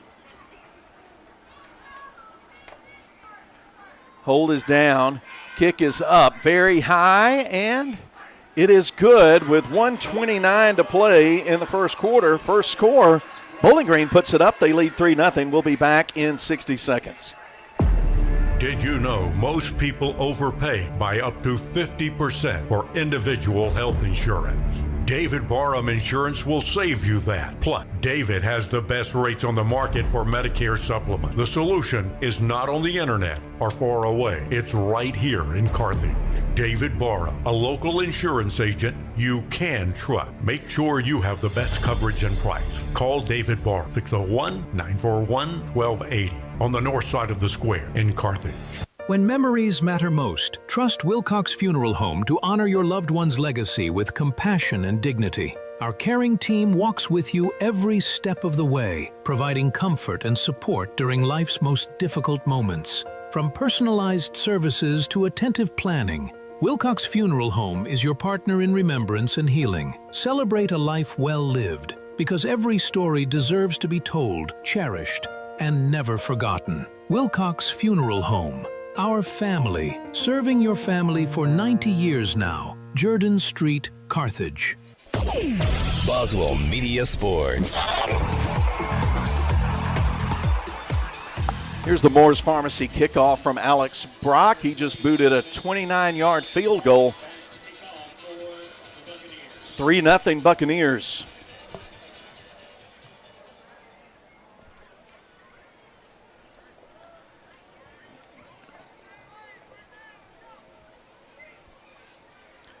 He's waiting for the officials to give him the go-ahead. He comes forward on it, kicks it right to left. End-over-end kick. Be taken at the 9. Gage Warren fakes one man straight up the middle on his feet, 40 to the 50. And he gets upended by Colby Robertson about 2 yards deep into Buccaneer territory, and Leake special teams sets up the offense with a short field here with 1:19 to play in the Carthage Collision Center first quarter. And there were 2 defenders at one time coming straight for him, but one of them was taken out by Easton Page, who had a really nice block that allowed him to make the move and cut upfield. Leake's second possession. They ran 4 plays. The 4th play was an interception. Bowling Green turned that into 3 points. They lead it 3-0. From the Bowling Green 48, Palokas H-back on the right, fake the handoff to Adcock. Try to throw it to Page, but that was nearly taken away by Nathan Pylant, who was right there shadowing Easton Page. Not Easton Page, but Caden Stovall. Yeah, that one nearly intercepted. A dangerous pass there for Wilcox. He's got a lot of power, but couldn't get that one in the hands of Stovall. They'll run it straight ahead into the 4-man front. Going to the second level. Adcock has the first down. Pushing ahead to the 30-yard line, a gain of 18. Rivenbark took him down, and they'll stop. They'll mark it just short of the 30-yard line, but it's a Central Mississippi Animal Clinic first down. Yeah, nice way to change things up there right after the pass. Get the handoff. Adcock powers upfield, gets a first. Again, same play. Spinning off tacklers to the right. Breaking another tackle. Second, third effort gets him past the 25, close to the 24, and a gain of 7 on first down for Garrett Adcock. Yeah, and the defender tried to make one of those ankle tackles, tried to pull him down there, and then there was just an inch of space for Adcock to break free get a few more yards. Rebels working at a fast pace. Shotgun snap, again handoff into the open field. Goes Adcock inside the 15. Adcock running between the tackles and just chewing up yards, and that's another Central Mississippi Animal Clinic first down with 33 seconds to play in the quarter. If it ain't broke, don't fix it. Adcock just powering up the field. 3 wide outs. Adcock still in the game. They feed him again. This time somebody got him right around the shoulders by the jersey, kept him from breaking loose. He makes it down to the 13. That gets about 3 yards on the play. Player's helmet came off. He's got to head to the sideline. It's another one we don't have on the roster. I'm going to take a picture of the one next door, and that'll help us. Again, they give it to Adcock. He's inside the 10, surging down to the 6. He'll be close to what he needs for the first down. We'll get it measured and tell you more about it when we come back. That's the final play of the first quarter. We'll be back. Bowling Green 3, Leake nothing. Leake Academy football continues from Boswell Media Sports. Dr. Ryan Anderson and his crew at Central Mississippi Animal Clinic love getting to know you and your pets. In addition to your pet's health care, they offer boarding that will be your fur baby's home away from home. Become a member of the Central Mississippi Animal Clinic family today. Download the Central Mississippi Animal Clinic app or go to centralmississippianimalclinic.com. Central Mississippi Animal Clinic, Highway 35, Carthage. Ready for your next ride? Triple M Motors has been serving you for 54 years, offering unbeatable prices and an impressive selection to match every lifestyle. With easy financing options and top-notch service long after you drive away, your car buying experience is hassle-free from start to finish. Trust the name that's been in your corner for over 5 decades. Stop by Triple M Motors today and see why our customers keep coming back, generation after generation. Triple M Motors, Highway 35, Carthage. Boswell Media Sports. 3rd and 1 for the Rebs on the first play of the second quarter. 3rd and inches from just between the 6 and the 7. They are in the performance therapy red zone, trying to get their first points of the night, trailing Bowling Green 3-0. 3 wide receivers to the short side left. Fake. No, they'll give it the handoff to Adcock. He's carrying a defender with him into the end zone. That's 6 for the Rebels. First play of the second quarter. Rebel touchdowns presented by Weaver Tax and Accounting at 6-3. Now the first play of that drive was a pass, and after the incompletion, every play after that was a run to none other than Matthew Adcock, who just ran with power, ran with speed, and eventually ran into the end zone to give the Rebels the lead. That is touchdown run number 6 for junior Garrett Adcock. Here's the extra point from Caden Stovall out of the hold of Easton Page. Walsworth snaps it back. Hold is down, kick is up, and it's good. 7-3 Leake. With 11:53 to go in the second quarter. Back with the Moore's Pharmacy kickoff. My knee rehab was 100% successful thanks to Performance Therapy. They sat down with me and created a plan to ensure I would achieve my personal rehabilitation goals, and they encouraged me to get the most out of every session. Performance Therapy provided plenty of material for me to continue my rehab in between sessions too. Hopefully I don't have to see them in the future, but if I did, I would definitely choose Performance Therapy again. For more information, go to performancetherapyms.com. Performance Therapy, Carthage, Philadelphia, and Forest. Moore's Pharmacy in Carthage, Sebastopol, and Walnut Grove appreciate you, their customers. We have a beautiful selection of gifts with free gift wrapping. We are one of the only pharmacies around to offer compounding and women's hormone replacement therapy. Moore's Pharmacy accepts all insurance, including Medicaid. Our 2-lane drive-thru and prescription synchronization will make your visit very convenient. Come see us. We have the shortest wait time in town and a professional staff to assist you. Moore's Pharmacy, Highway 16, Carthage. Boswell Media Sports. Caden Stovall's got it teed up at the 40. Here's the Moore's Pharmacy kickoff. High end over end kick and a hit at the 20. Picked up by Keelan Jackson. And then Joshua Gray is going to get him. Caden Monk and also Austin Sweeney came and helped put Jackson down. He didn't get far. Got up to the 20, let's see where they set it down, 26-yard line. Buccaneers take over, now trailing 7-3. Yeah, that was great coverage there. A short little pooch kick from Stovall, and then just right there to make the tackle is a group of L.A. defenders who just chased down Keelan Jackson to make the play. One receiver to the left, two to the short side of the field right.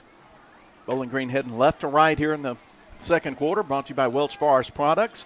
Swinging out to Pilot. He gets one defender to fall down, and then is able to get another big gain, a little flare pass out to the left side.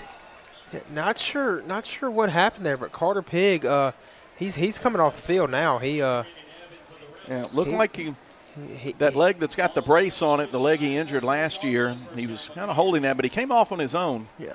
So maybe there's not much to it. Yeah. In fact, trainer David Jones not even going over to check on him, so I think he may have just turned his ankle and fell down. And it might be one of those things where he's got to step off to get in the right headspace real quick, because give up a big play where he just fell down, got to be beating himself up a little bit, but he's gonna dial in and continue to make big plays all night. 1st and 10, Bucks from the 44. Shotgun snap back to Didden, but whistles blow, everything dead.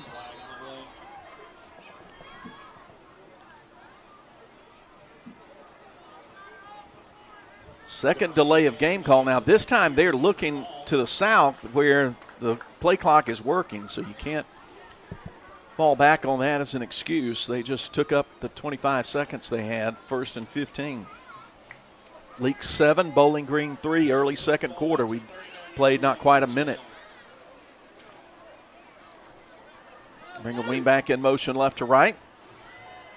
Didden steps up. Pressure is going to get him, and Joey Saki sacks him back at the 37-yard line, and Rebel sacks presented by David Barham Insurance. Oh, yeah. Didn't he looked like you could see with his body language, he looked like he thought he had space upfield, and he cuts, makes that turn, and gets absolutely whacked by Saki. We may have to change Joey's name to Joey Saki, the way he's played the last 2 weeks, getting 2 against Winston last week, getting 1 in the first half tonight. I'm going to trademark that. 2nd and about 18. Pump fake, throw up the left side, and the ball's knocked away from Jackson at the last minute, and the flag comes out from far, far away. Rebels had Joshua Gray, Brennan Evans, and Will Garner back there. And, boy, I think that's a ticky call. Yeah, it's one of those calls it's hard to make, especially from that far side when that play is coming near to the near side. It's a hard call to make, but looks like that'll be the call as pass interference. So from the spot, they'll move it 15 yards. It's not an automatic first down in high school, but it'll turn the down into 2nd and short. 2nd and 2. Ball now in Leake territory at the 48. Home fans not so happy about the call, but 2nd and long becomes 2nd and short. That's one of those. It looks like it was going to be an interception from Joshua Gray, but he kind of stopped and broke it up, but nothing there.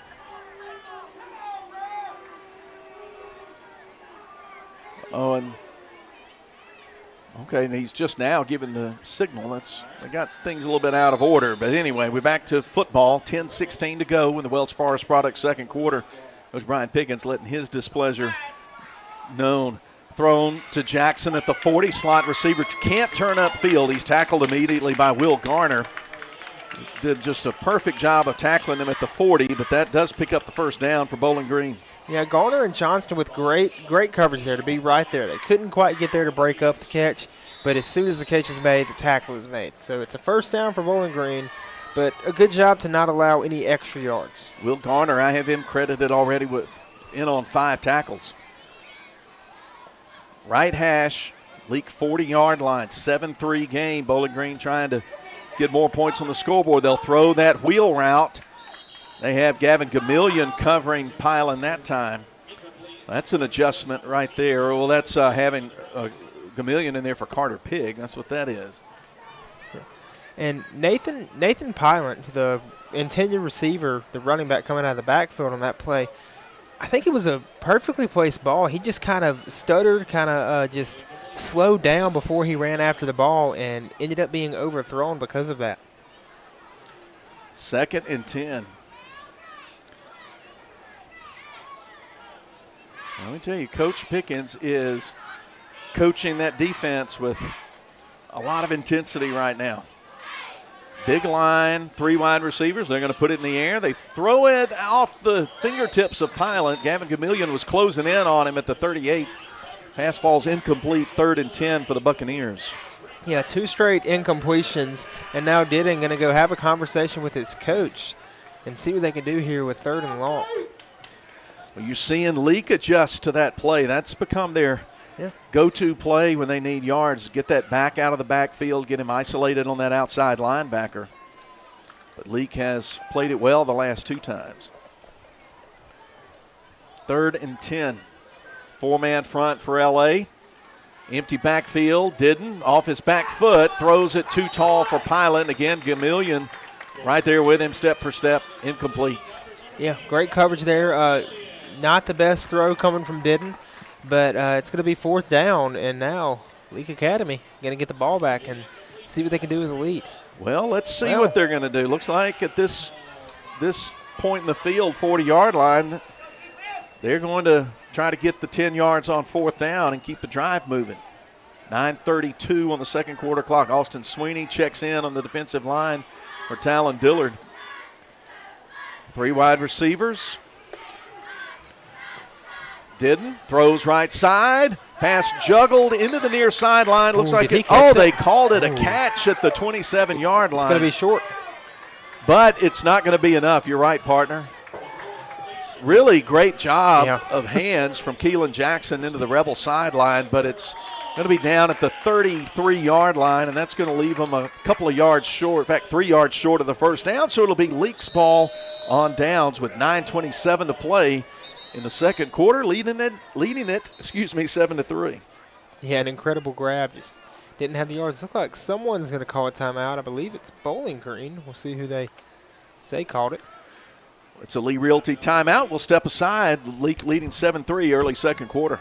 Dr. Brooke Bobo and his staff at Carthage Veterinary Clinic wish you and your animals the very best. They treat all animals, large or small, with the care you would want for a member of your family. Carthage Veterinary Clinic provide for your sick or injured animals and also offer grooming and boarding as well. Located on Highway 16, Carthage Veterinary Clinic is open Monday, Tuesday, Thursday, and Friday from 7:30 until 5:30, and Wednesday and Saturday from 7:30 till noon.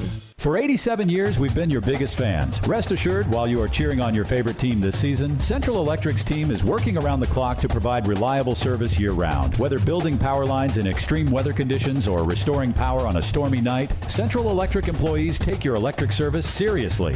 We will be there to keep the game on. So enjoy this football season and take comfort in our team's reliable service all year long. It's our commitment to you, serving you since 1937. This institution is an equal opportunity provider and employer. Boswell Media Sports. 1st and 10, Leake taking over on downs at their own 33, 9:27 to go. In the Welch Forest Products 2nd quarter. Shotgun set, 3 wide receivers. H back to the left. Again, the handoff, Garrett Adcock, he's to the outside. Big gain, breaks through, 50, tiptoeing up the sidelines, but he stepped on the paint between the 50 and the 45. They'll say at the 48. So that's a gain of 15 yards in a Central Mississippi Animal Clinic. 1st down. Yeah, and he had 51 yards on the ground on that last drive. So already off to a really good start. And like I said earlier, if it ain't broke, don't fix it. This may be Adcock's night. Play fake. Throw deep up the right side. Wilcox got Easton Page inside the 15, and he puts on the Jets. He's in the end zone. 6 for the Rebels. A 48-yard toss and catch. Wilcox to Page. Rebels extend the lead. Rebel touchdowns presented by Weaver Tax and Accounting. What an incredible pass that was. And before Page even reached the end zone, Wilcox turns to the Leake Academy sideline and celebrates. What a pass. And now George Wilcox up to over 1,000 yards passing on the season. That's like the three-point shooter taking that deep three and just heading down the court after it leaves his hand. He knew that one was working. There's the extra point. Caden Stovall knocks it through. 14-3 Leake with 9:11 to play in the first half. We'll be back as Leake Academy football continues. Premier Medical Group, PMG. Your good health is our priority. The new clinic is open. Premier Medical Group in Carthage has opened their new clinic at 300 South Pearl Street, and they welcome nurse practitioners Reagan Smith and Julie Harrington to their team. Schedule your appointment with any of their providers today at 601-298-0333.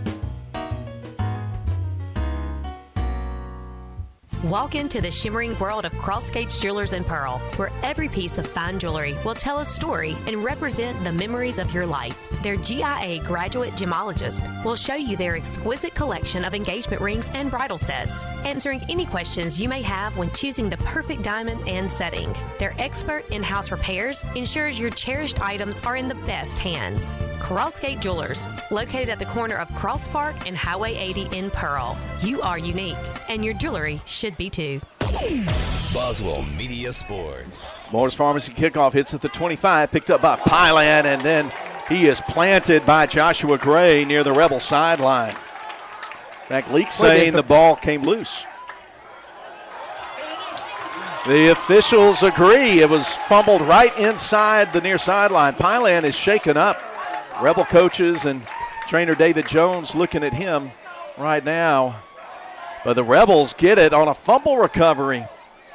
Yeah, and couldn't see who recovered the ball, but I saw him fly in, and I thought for a second, like, oh, don't do that. I thought it was a late hit, but the ball was out. Couldn't see because of some of the guys on the sideline, but a great play by the Rebels. Joshua Gray bringing the lumber there. Pylan is up. He's walking across on his own even before he can get any attention from his sidelines. He's already up, just took a hard hit.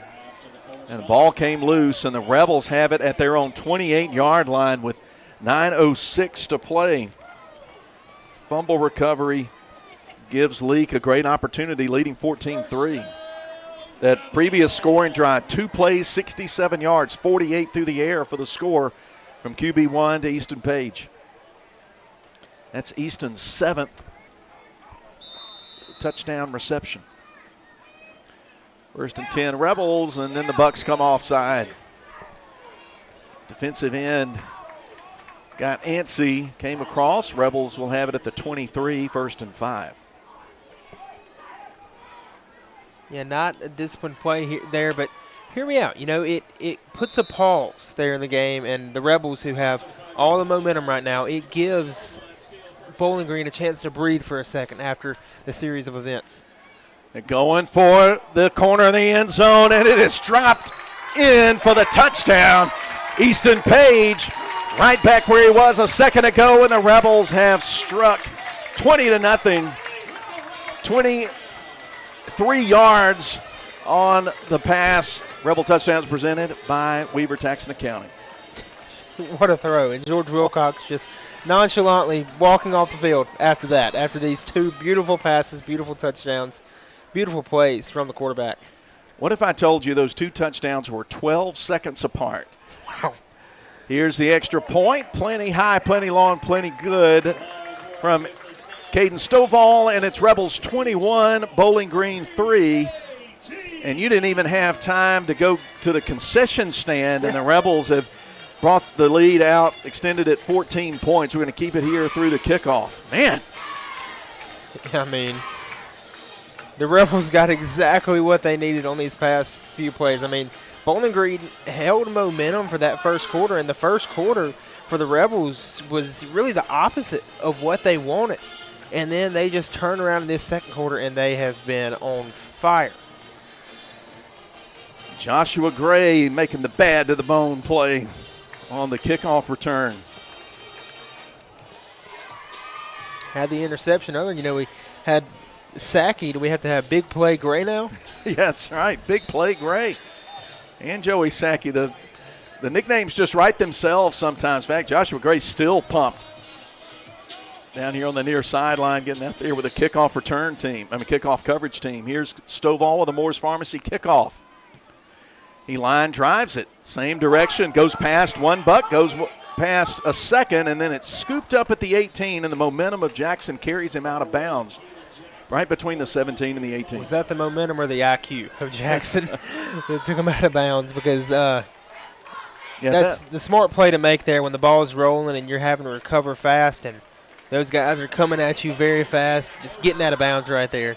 Yeah, and it's funny when that ball starts bouncing around on a squib kick like that, all of a sudden you start to panic. Yeah. And he thought, I just better get this thing. Of course, because you can't ever guarantee it's going to go out of bounds. So not the best play, but in another sense, not the worst play that you could make. Two wide receivers out to the left and an H-back set in that direction. They'll run the option. Didn't pitches almost over the head of Pyland. He pulls it in with one hand, gets a nice gain across the 25 to the 26. Riles Wilkerson and Kobe Kemp combined to make the tackle. That's a gain of 7 yards. Did a good job on that option, Cooper. He waited till the last possible second before it pitched, but they nearly had some problems on the pitch. Great job by Palant to get it down. Now they'll run the option right. Denton's going to keep it this time. Gets the first down. Going to turn up the right hash. It gets spilled by Alan Olivo at the 31, but they'll move the sticks. 8:08 to play in the second quarter. Leake 21, Bowling Green 3. And he's not even tucking the ball when he runs. He's just holding it with one hand out to the side and really giving Leake an opportunity to make another big defensive play. You got to protect that football, especially when you've had just some of the issues you've had tonight.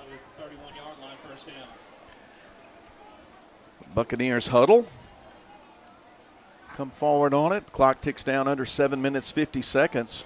They'll put stack wide receivers 4 on the right side of the formation. I don't think I've ever seen a formation exactly like this. They'll toss it. Flag comes out. Palant goes into the near sideline. Yeah, it's one of the weirdest formations I think I've ever seen. It's like an overload stack. Gain of 1 on the play, but that may be an illegal formation. They may not have had enough guys on the left. Anyway, we'll let the officials sort it out. I'm not going to speculate.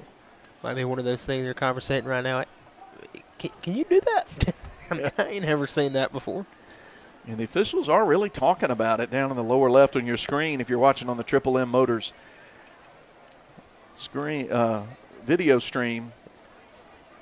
I'll tell you, I've seen games before where officials have had to leave, go to their cars, and get the rule book. Well, they make the call illegal procedure. So put it back 1st and 15 at their own 26-yard line. Now they'll put receivers out to the left. Pylant, the running back, moves to the right hip of Kirsten Didden. Didden keeps it on the option right side. Now pitches it, hits the turf, but picked up by the running back, and he is hit hard immediately by Alan Olivo. And now Didden, the quarterback, is on his back. The 25, he got hit and made the pitch, but he's hurt. 7 minutes, 1 second to play second quarter. Rebels 21, Bowling Green 3. David Jones and League coach Brian Pickkins are out looking at the Buccaneer quarterback right now. And that's one of the things about the option, especially the speed option with the pitch, is it's a very, very dangerous play. You got to be ready to get hit. Whether if you're the running back waiting to possibly receive the ball, or if you're the quarterback waiting to possibly pitch, you got to be ready to get hit and get hit hard. We'll take a second to remind Rebel fans that Premier Medical Carthage is the official wellness sponsor of Leake Academy Athletics. They've got their new clinic. It's open 7:30 to 4:30 Monday through Friday. You can check them out at pmgm.net. Premier Medical Carthage. Tonight's broadcast is powered by Central Electric Power Association. The tough junior quarterback, Giddon, is up and walking back to the sideline without any assistance. Now he's in a trot, so that's going to be good for the Bowling Green fans, to see, especially when the pass has been where you found success tonight. And your quarterback, of course, you want all your guys to be good. That's one of those important guys on the field. Looks like Rivenbark will take over at quarterback from the body language. And he's back there, ready to take the snap. Clock starts moving again. They'll run a sweep to the right side. Rivenbank's going to be spun down for a loss by Joey Saki. Yeah, Saki with another big play. And just making huge plays tonight on the defensive end. It's going to be 3rd and a mile. Line of scrimmage pushed back to the 23. That's a loss of 3. 3rd down and 16 now for the green and gold, the visitors from Franklinton, Louisiana. First ever meeting between Bowling Green and Leake in football.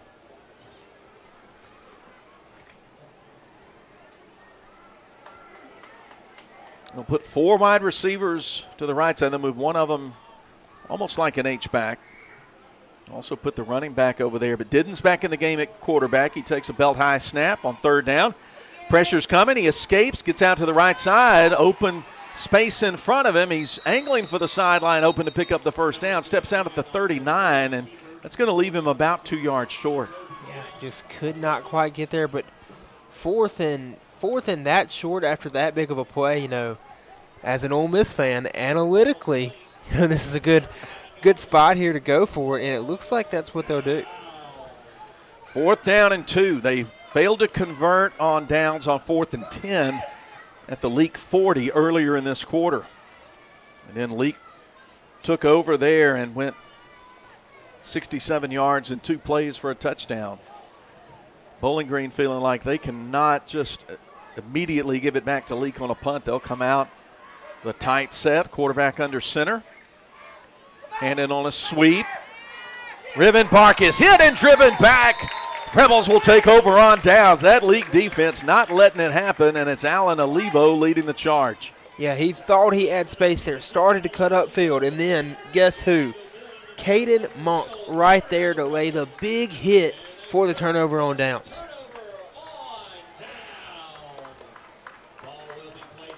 So Leake's got it at the Bowling Green 38. 5:38 to go in the quarter. Leake leads at 21-3.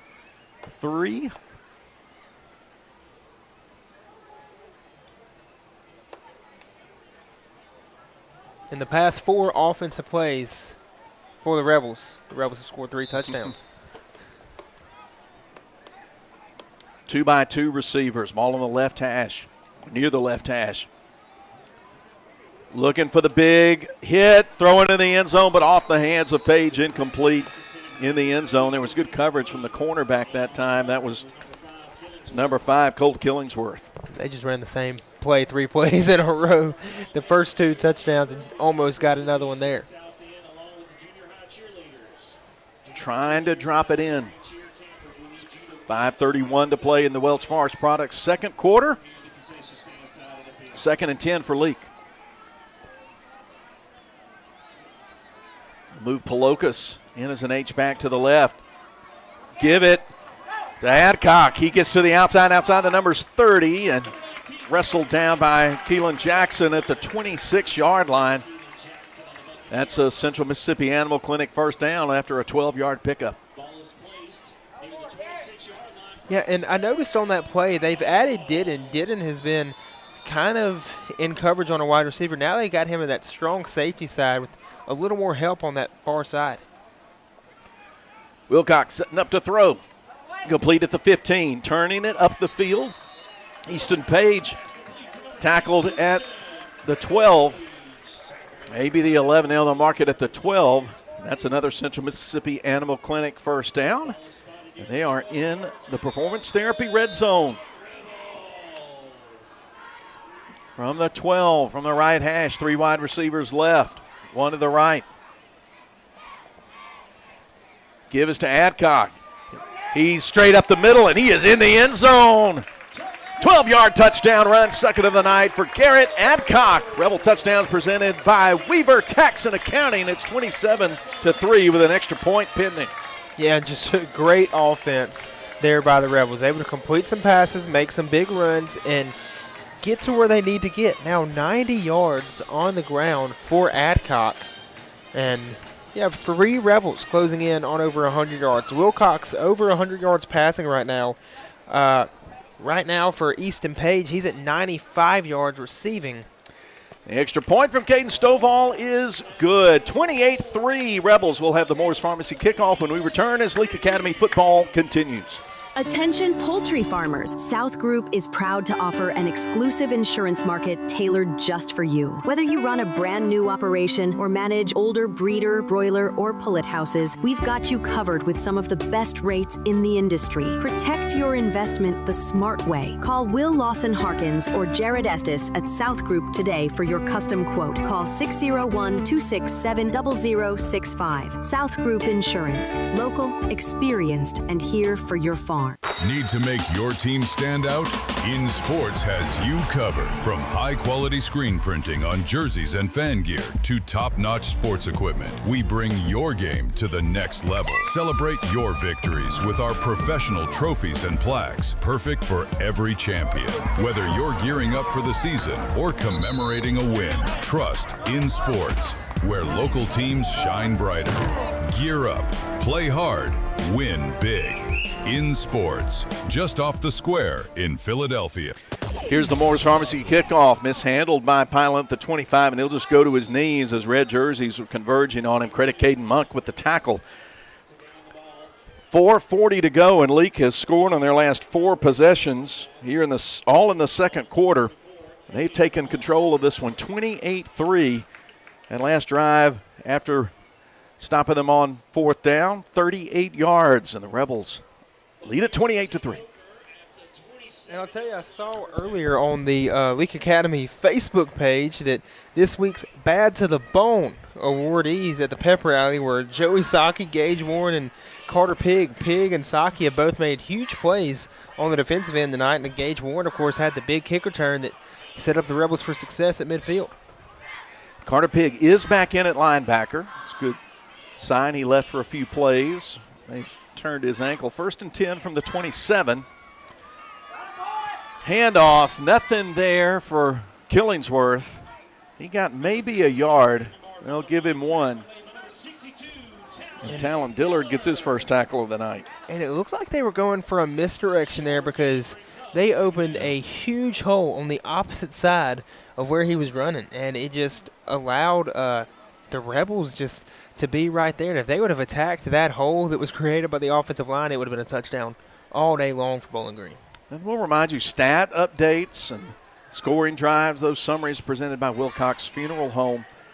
The Rebels have had plenty to talk about in the second quarter. After 12 minutes passed, it was 3-0.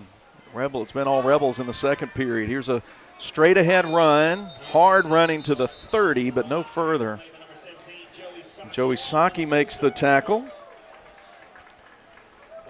3rd down and 7 now for the Bucks. 3:34 ticking second quarter clock. Yeah, the Rebels have just controlled this second quarter. You know, outscoring 28-0 in this quarter. It's just been a complete display by the Rebels.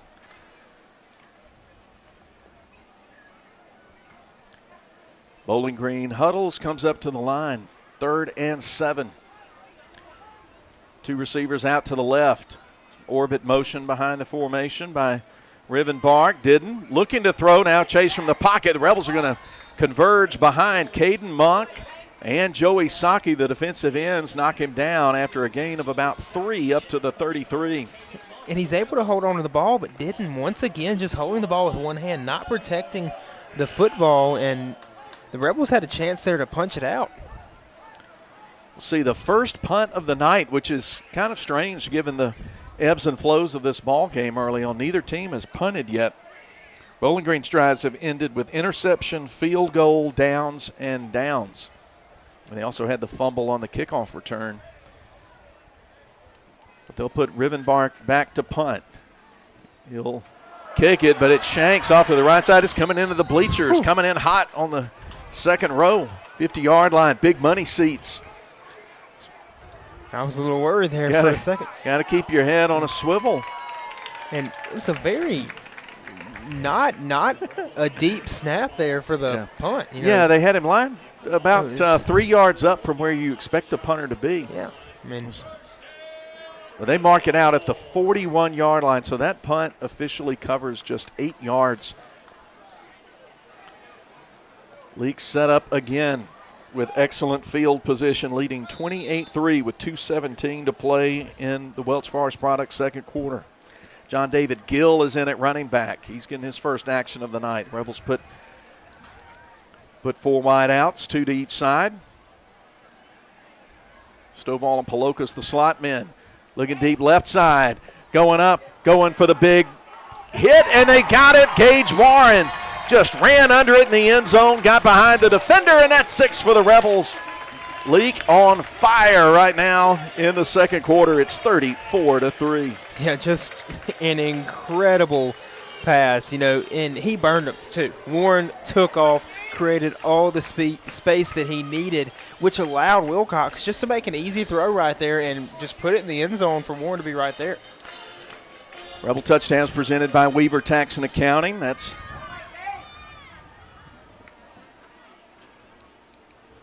is 3 TD passes on the night for QB1. The extra point from Stovall is good. 35-3, 2:09 to play in quarter number 2. We'll be back as Leake Academy football continues. Navigate your way to Carthage Collision Center. Easy to find, right on Highway 16 in Carthage. Our professionals offer exceptional repair services, getting you back on the road in no time. Experience unparalleled customer service coupled with cutting-edge technology. Call us 601-267-4727. Make a turn towards peace of mind with Carthage Collision Center, where quality meets reliability. Hunting season is here, and Leake County Co-op has everything you need to get ready. From ammunition to deer attractants, premium deer feed, and the seed to plant your perfect food plot, they've got you covered. And cattlemen, don't forget, it's almost time to plant ryegrass and winter wheat for winter grazing. Lock in the best pricing by prepaying for your ryegrass seed before October 15th. So whether you're headed to the woods or the pasture, come see us at Leake County Co-op, where neighbors help neighbors since 1936. Boswell Media Deep kickoff taken at the 12 by Keelan Jackson. He's going to come into the middle of the field, running a lot of east and west running. Runs a long way out to the 25 before getting knocked on his side. The 25-yard line. Yeah, he tried to create some space, but the Rebels did a good job of just filling in those gaps that he was looking for. Jackson was looking for a gap there on the far side, and the Rebels filled in those gaps and were able to make the stop for a short return. 2:01 to play before we get to the Carthage Veterinary Clinic halftime. Joey Saki's coming out looking a little gimpy. They put Austin Sweeney in at defensive end for him. He's talking to trainer David Jones. They'll line up in a single wing formation. Hand it to the back behind the quarterback, straight ahead, banging ahead for a nice gain on first down is Pylant. Piling up to the 32-yard line, a gain of 8. Credit Carter Pigg and Will Garner with the tackle. Second down and 2. Pigg and Garner have been just huge tonight. Both of them have had to step out for a few plays, but Garner didn't. But Pigg had to step out for a few plays, but still continue to make them plays as he checks back in.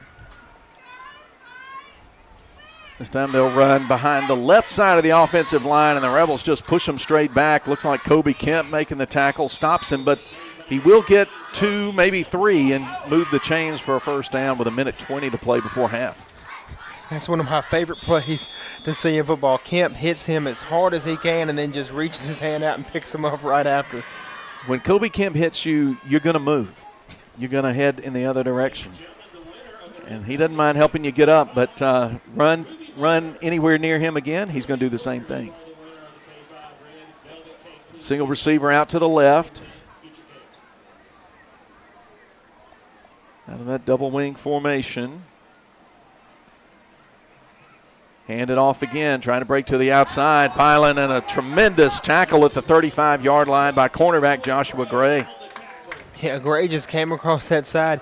And for a second there, it looked like Philant wasn't on the ground yet, hadn't hit the ground, and he just holds him there and just makes sure sure that he hits the ground. A knee, elbow, something hits the ground. 2nd and 10. Philant slowed walking back to the sideline. He got popped by Joshua Gray. Officials not starting the play clock now. He's going to go down to one knee at the 30, and that's going to bring a timeout with 14 seconds to play before halftime. And we'll hold it here, official timeout for the injury. We'll have the Carthage Veterinary Clinic halftime coming up for you. And what we're going to feature tonight, we're going to feature all the cheer squads, including a couple of special things. One, a special thing that we want to thank our Bowling Green friends for. They have taken up love offering down there in the community and in the school for the family of Ava Byers, and there's going to be a presentation of that very generous gesture, and much appreciated. We want to show that to the folks who are watching everywhere, but particularly those of you who are green and gold fans. And on behalf of everybody with Leake Academy, thank you. That's such a thoughtful thing. We're going to show cheer camp participants, a bunch of little future cheerleaders will be down on the field, and we want everybody to be able to see that as well. And then if, depending on how much time that takes up, I may have a little extra in sports trivia for Cooper. It's going to be NFL related. I'll give you that heads up. Looks like the clock's going to wind down to halftime before the snap, and that's going to be it. We are halfway through this one. Second quarter belonged to Leake and Howell. 35-3 Rebels as we head to the locker room, and we'll get a break and get back to you with the Carthage Veterinary Clinic halftime, so don't go anywhere as Leake Academy football continues.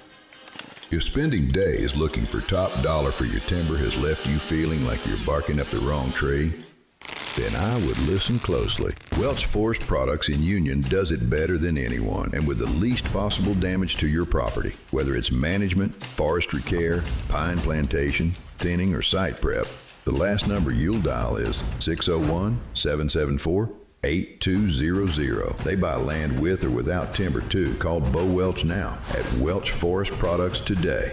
601-774-8200. Roll into Junction Deli, where nourishment meets journey. On the menu, delectable breakfast, lunch, and supper. Whether you're in Philadelphia, Newton, Union, Carthage, Louisville, Oxford, or Scuba, we're the local pit stop that blends the allure of delicious food with the convenience of a fuel station. Remember, when your stomach grumbles or your tank covers on empty, we're just around the corner. Download the Junction app for ordering convenience and look for the new car wash in Louisville next to Walmart. Boswell Media Sports. Woodstock Furniture in Philadelphia says, let's go Rebels. Woodstock Furniture has a game plan to score big-time savings for our Rebel faithful all season long. Family-owned and operated, Woodstock Furniture at 70 Canal Place in Philadelphia behind McAllister's has a winning tradition with their low price guarantee on furniture for every room in the house. Plus, if you buy it today, you get it today. Woodstock Furniture at 70 Canal Place in Philadelphia loves the Rebels like the Rebels love to win. Sunrise over Neshoba County signals another hard-working day, and locals know just where to get the job done right. Neshoba County Co-op serves our community, supporting farmers, gardeners, and home growers with trusted supplies and friendly advice. From feed and seed to hardware and clothing, every aisle is filled with the essentials you use to make your living. Rooted in Mississippi traditions, the Neshoba County Co-op is proud to help your work flourish. Every season, every reason. Neshoba County Co-op, Philadelphia. Boswell Media Sports.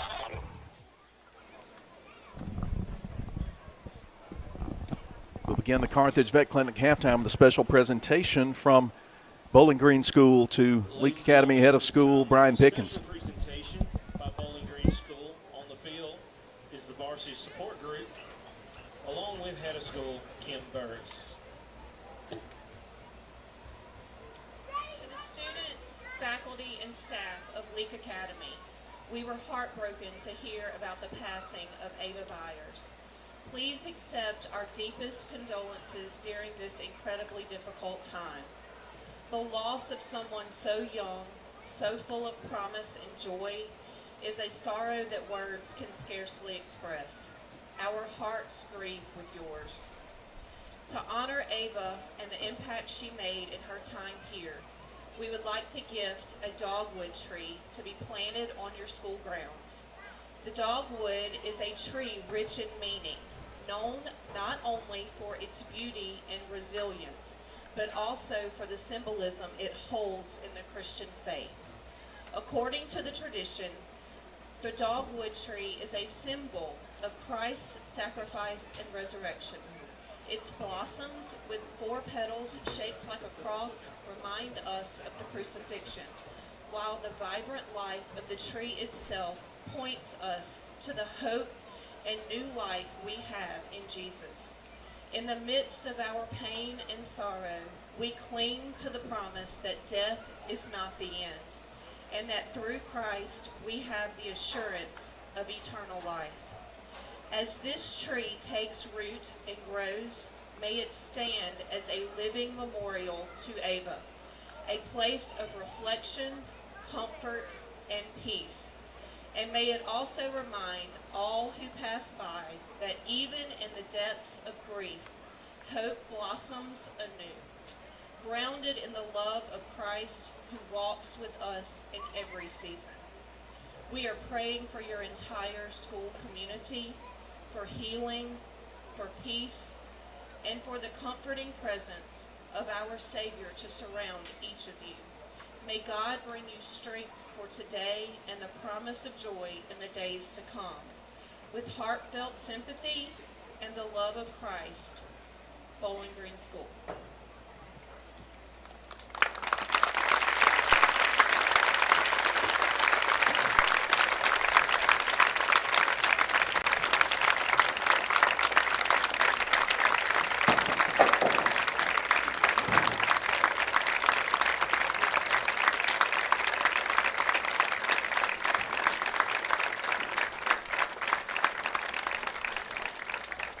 As we said earlier, the MAIS is one big family, and this is an example of that. So thank you, Bowling Green School, for your generosity, your care, your compassion, and your prayers. Let's give Bowling Green a big hand for this kind gesture.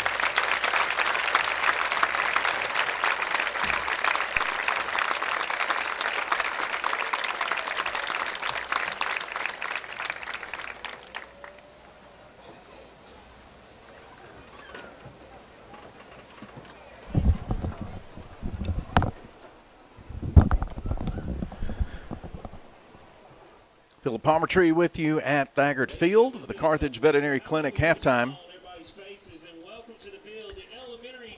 And now we're going to have the elementary cheer campers before we do anything else. So they're going to take the field. You're going to enjoy that. That's going to put a smile on your face here at halftime. The halftime score certainly puts a smile on your face if you're a Leake fan. 35-3 the score.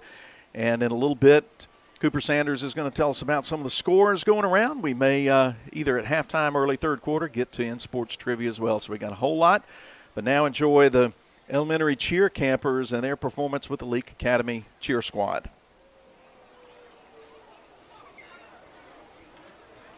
All right, ladies and gentlemen, I think we can do better than that. How about a big cheer for these elementary cheer campers?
right, ladies and gentlemen, how about a big cheer for these elementary cheer campers?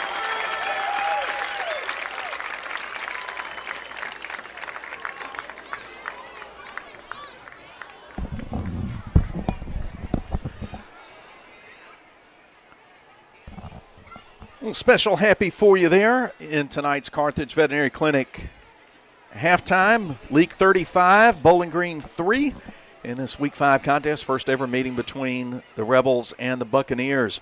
We're going to step aside and pay some bills, and when we come back, Cooper's going to take you to the scoreboard, and we'll talk about the first half. More Carthage Veterinary Clinic halftime coming up as Leake Academy football continues from Boswell Media Sports. Build your barn with Ozark Ag from the ground up. Expanding your poultry operation is simple and fast when you turn to the poultry pros that you'll find at Ozark Ag. They're your go-to partner for poultry barn construction. So let's check that checklist, shall we? Full service design and build? Check. Equipment installation? Check. And service that lasts long after the barn is finished? Check. And by the way, this just in? Check. Build strong together. Call or go by to get started. Ozark Ag, Highway 16, Carthage.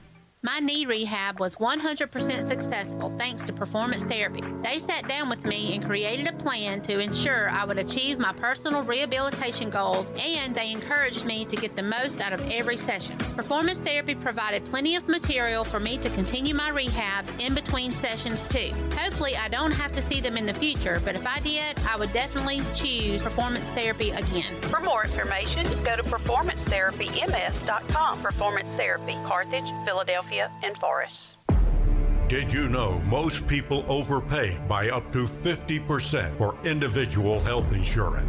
David Barham Insurance will save you that. Plus, David has the best rates on the market for Medicare supplement. The solution is not on the internet or far away. It's right here in Carthage.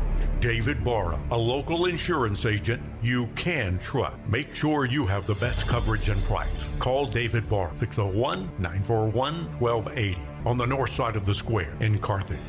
Walk into the shimmering world of Cross Gates Jewelers and Pearl, where every piece of fine jewelry will tell a story and represent the memories of your life. Their GIA graduate gemologist will show you their exquisite collection of engagement rings and bridal sets, answering any questions you may have when choosing the perfect diamond and setting. Their expert in-house repairs ensures your cherished items are in the best hands. Crossgate Jewelers, located at the corner of Cross Park and Highway 80 in Pearl. You are unique, and your jewelry should be too.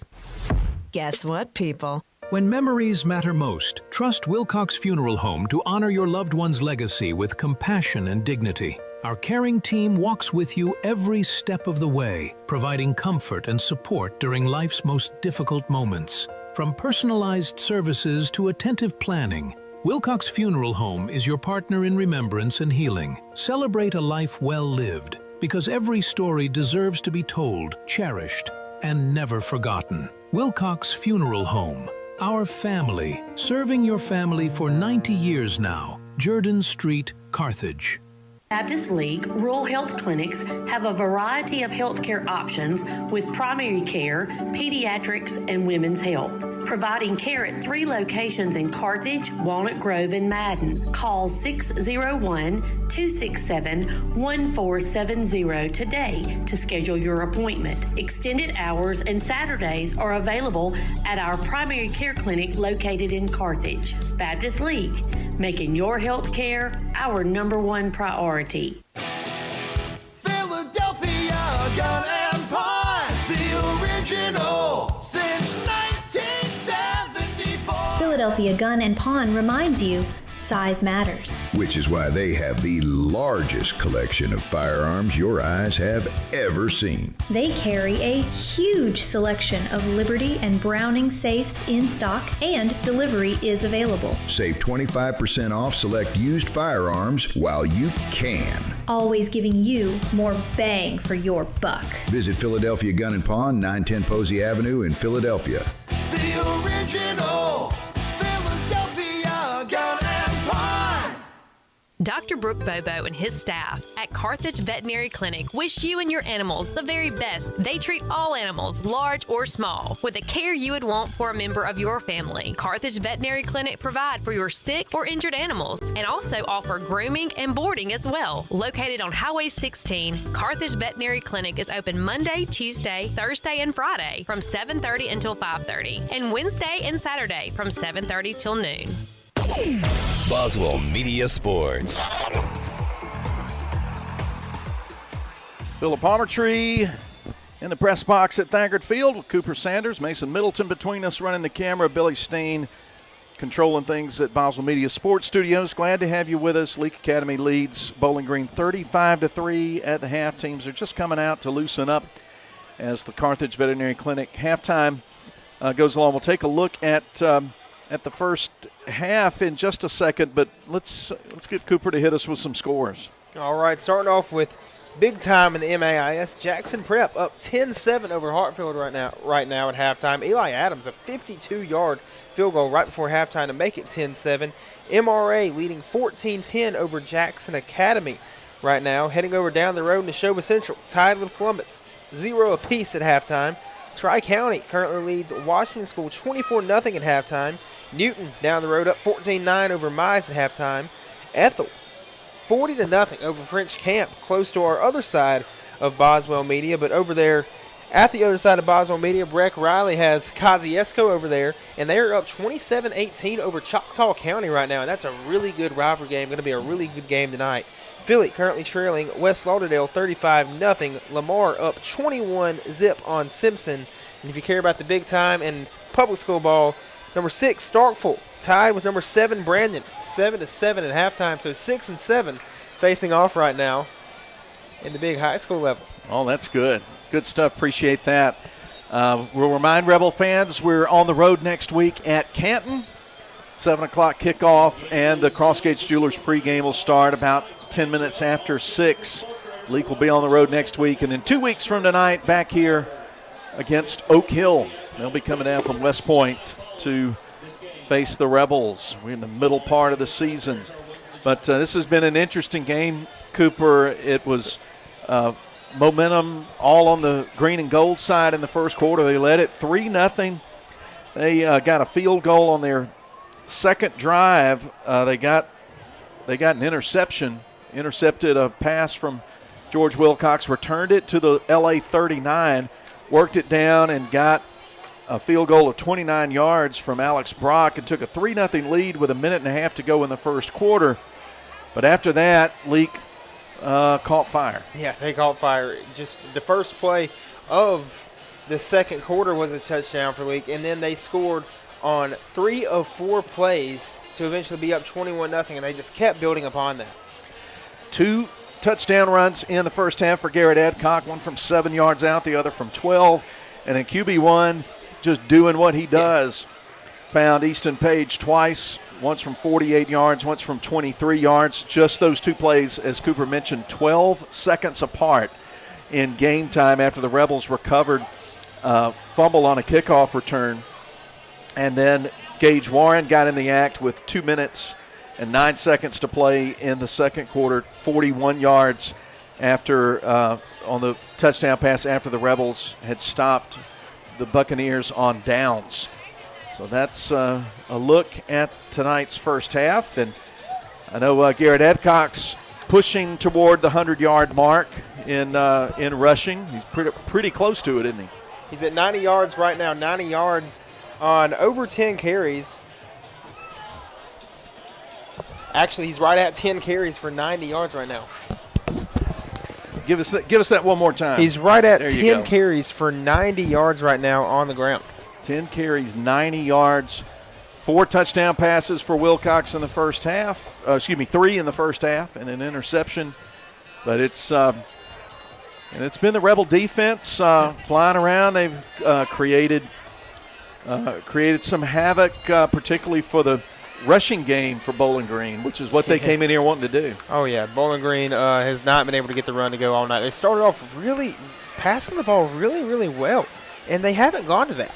over the past few drives. Well, in the second quarter, Leake made some defensive adjustments, made sure those linebackers were more attentive to those backs coming out on that wheel route out of the backfield, and they took away their most productive play from the first quarter.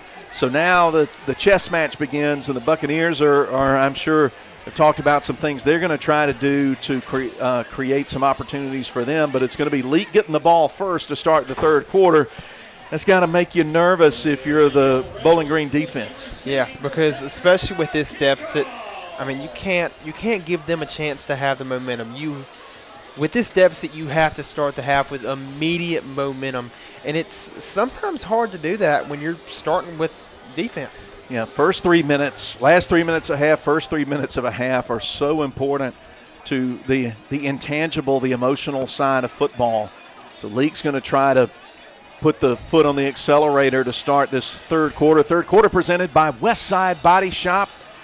Bowling Green will kick off left to right, north to south. Garrett Adcock and Gage Warren are standing around the 10-yard line waiting for the kick from Alex Brock. The senior is ready, swings his right leg. Hits it deep. Adcock takes it at the 14. Comes up the left hash, 30. Breaks a tackle into the open field, 40.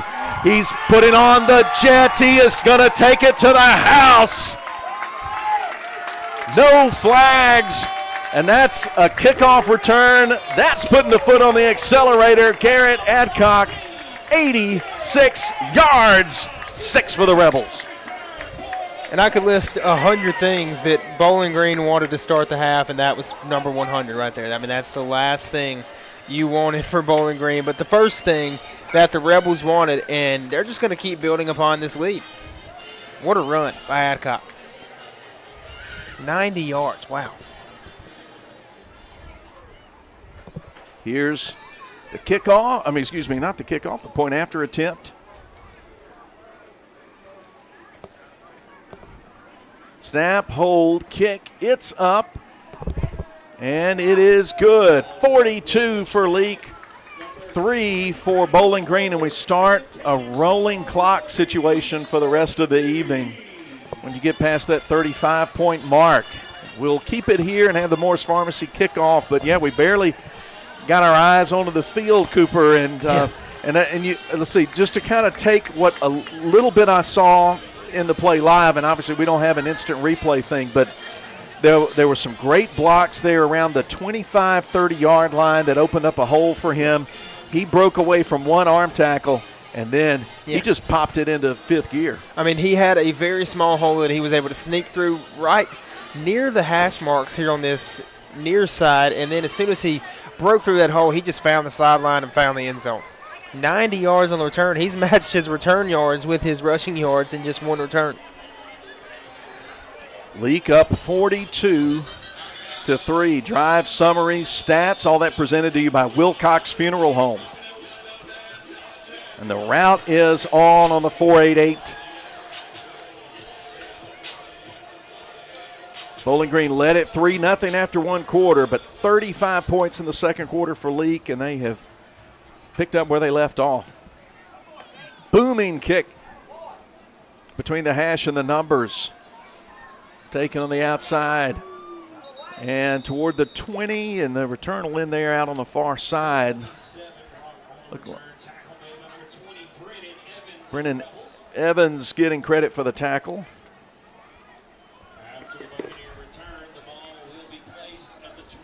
Be at the 21. Nose of the ball touching the 21. 9:13 to go, but clock runs. It won't stop unless there's a timeout or an injury. And you can see that the Leake sideline, they're still strictly business. Like, they're still dialed in, still watching the game, not messing around on the sideline. And the coaches are coaching like it's 7-7. Yeah. And meanwhile, it just looks on the Bowling Green sideline like the life sucked out of them. Like, they just, you got to make the long trip, and it's just hard when you make a trip this long and game ends up like this. They had a good game plan, fought hard in the first quarter, but things got away from them in the second. And there's a tackle for loss on first down. Handoff going nowhere. I think that was Hollingsworth. He gets tackled for a loss of 5. Caden Monk led the attack, but there were about 4 Rebels back there. I should have been keeping up with offensive stats for Bowling Green. I haven't been, but, man, I don't know if they're at 10 rushing yards this game. Leake Academy has been incredible on the defensive front. Yeah, most of their yards, they've put it up in the air and gotten it. Jackson Hatton checking into the game for Kobe Kemp at linebacker. We're going to keep our eye out. Let's see, also see 36, Braden Johnson in on the defensive line. Second and 16. Toss, hard running. Bishop McNabb gets a good gain close to the 25 on first down. On second and long. He gets up to the 24. It's a gain of 8.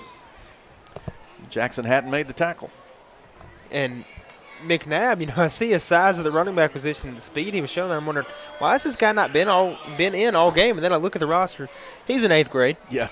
He is in the 8th grade and playing for this Bowling Green team. Yeah, good-looking football player in that uniform. He's big. He is set behind Didden. And double wing formation, they'll toss it to him, and he'll rumble ahead to the 26, pick up 2 before red shirts stack him up. Gavin Gamillion, Brennan Evans. Gavin Gamillion's played some good snaps for Leake tonight. So 4th down now and about 5. Long 5 at that. They'll go for it. Well, no, they're sending out the punter. Sorry. Yeah. Of course, he has the shallow, not much of a long snapper. Yeah. But now he's back at a regular depth. Yeah. Rivenbark stands at his own 16. Rebels don't have anybody back. He kicks a line drive kick, going to hit at the 40 in LA territory, take a nice bounce in favor of the Bucks. It'll roll about another 15, 17 yards down to the 23 and end up being a really nice punt. Got to get some punt yards on his stat sheet there. He's set up at the 27. He just certainly helped his average after that bad punt early. Kicks it 46 yards. 5:42 to go on a running clock, third quarter. Leake 42, Bowling Green 3. Third quarter is presented by Westside Body Shop. Looks like Wilcox is out of the game. Looks like he's done for the night. Easton Page took one snap last week at Winston and threw a pass. He's in there now in the third quarter for the Rebs. Page hands it off to John David Gill. Big room to run left side, 30, 35, and he gets upended. Colby Robertson stops him, but John David Gill straight off the left side up to the 38. A gain of 15 and gain of 11 and a Central Mississippi Animal Clinic first down. Yeah, Wilcox doesn't even have his pads on anymore. He's got the pads off and got the ice on. So what a night for him, but he's done for the night. 3 wide receivers out to the right. Page going to toss short pass, complete to Caden Stovall. He'll dance around and then get hit and wrangled out of bounds. Jackson Gonzalez, the cornerback, wouldn't let him get past the 46-yard line. A pickup of 7 on the play. First pass completion of the year for Easton Page. 3 wide outs. Right Palokas as an H-back to the left. Handoff, Gill hesitates, then up the gut into Buccaneer territory to the 40. 14-yard pickup, and that's another Central Mississippi Animal Clinic first down as the clock will wind under 4 minutes to play in the quarter. And, there's 2 ways to look at it. One thing, people might say, you don't want to pass the ball when you're up this much with your backup quarterback in. But Page, a junior, being the backup quarterback right now, it's likely he will be the starter, the replacement for George Wilcox next year. You want to get him reps.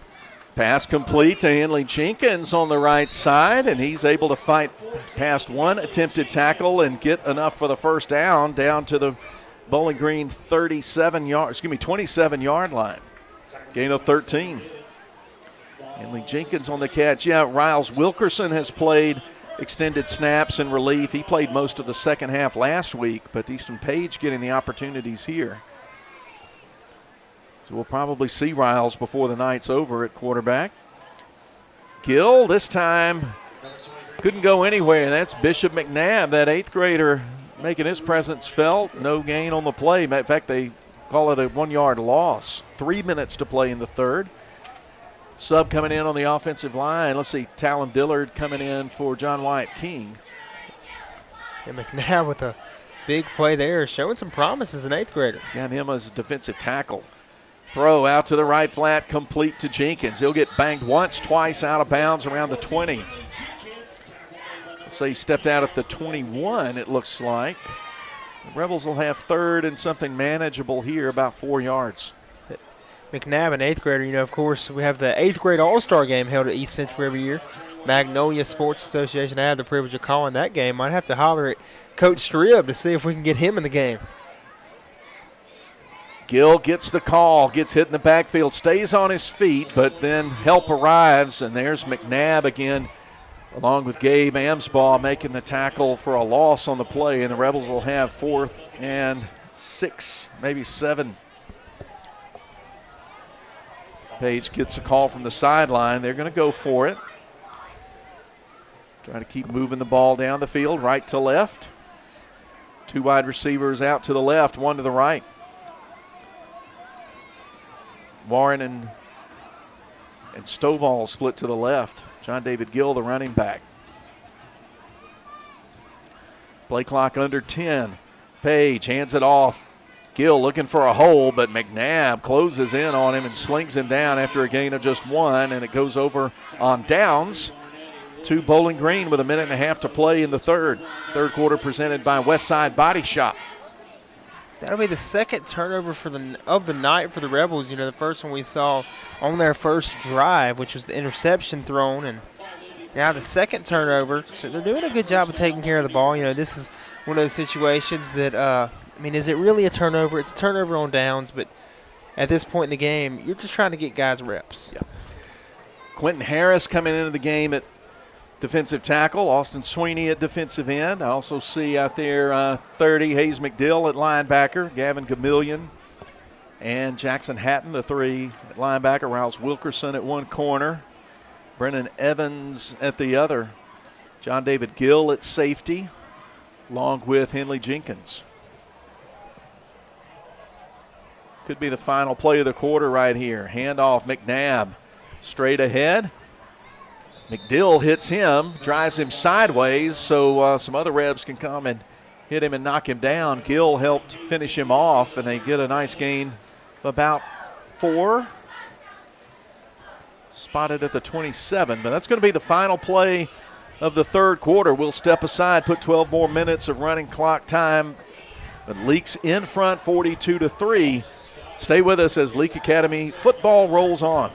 Westside Body Shop says, let's face it, stuff happens. And when it does, they can take care of damage as small as a chip in your windshield all the way up to full collision services. Insurance claims are always welcome too. Just be sure your first stop is Westside Body Shop in Philadelphia. They also specialize in truck accessories, including toolboxes, visors, Nerf bars, and winches. They make your ride look cool. Westside Body Shop, just off Beacon Street on Waterview Lane, right behind the Huddle House in Philadelphia. Moore's Pharmacy in Carthage, Sebastopol, and Walnut Grove appreciate you, their customers. We have a beautiful selection of gifts with free gift wrapping. We are one of the only pharmacies around to offer compounding and women's hormone replacement therapy. Moore's Pharmacy accepts all insurance, including Medicaid. Our 2-lane drive-thru and prescription synchronization will make your visit very convenient. Come see us. We have the shortest wait time in town and a professional staff to assist you. Moore's Pharmacy, Highway 16, Carthage. Boswell Media Sports. 12 more minutes of football from Madden. Leake 42. Bowling Green has 3. Buccaneer ball, second and about 5. A bunch 3 receivers to the left. Takes the snap, hands it off on a sweep. Austin Sweeney hits the back before he can turn the corner, and then a lot of red jerseys come swarming in, including Caden Monk, Quentin Harris. Jackson Hatton was one of the main guys there to make the first hit. It was a big play, or a big hit, I'll say, from him to help his other guys get there in time to make the tackle. Gang tackling, coaches like that. Loss of 3 on the play. Fourth quarter is presented by your friends at the Neshoba County Co-op.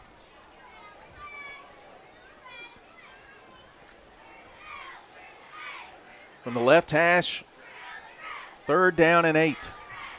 Practically 9. Didn't under center. Toss it to McNabb. Gets turned to the inside, gets hit once, twice. Nowhere to go. He may have lost a yard on the play. Yeah, Brennan Evans, Gavin Gamillion, Caden Monk, and also Hayes McDill. A whole bunch of Rebels swarming around McNabb. They stop him for no gain. In fact, a loss of a yard. 4th and 10. Yeah, it looks like the punt team is going out. So they're going to kick this one again. And once again, the Rebels not putting someone back there, just not going to have a return man at all. Remind Rebel fans, Premier Medical Carthage is the wellness sponsor of Leake Academy Athletics.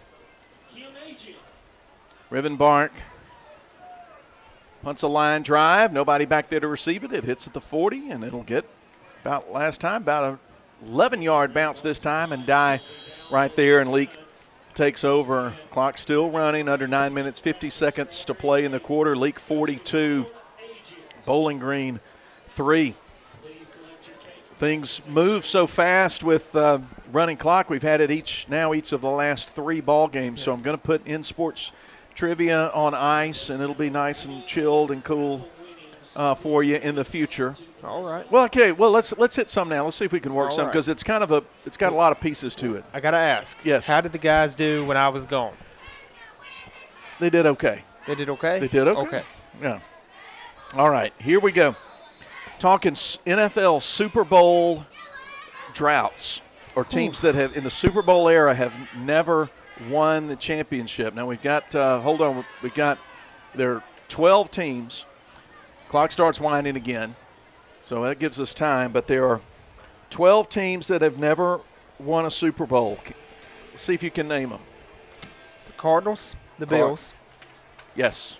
The Lions, the Browns, the Texans. Yep. So far, so good. Okay. Let me dial in here. The Commanders?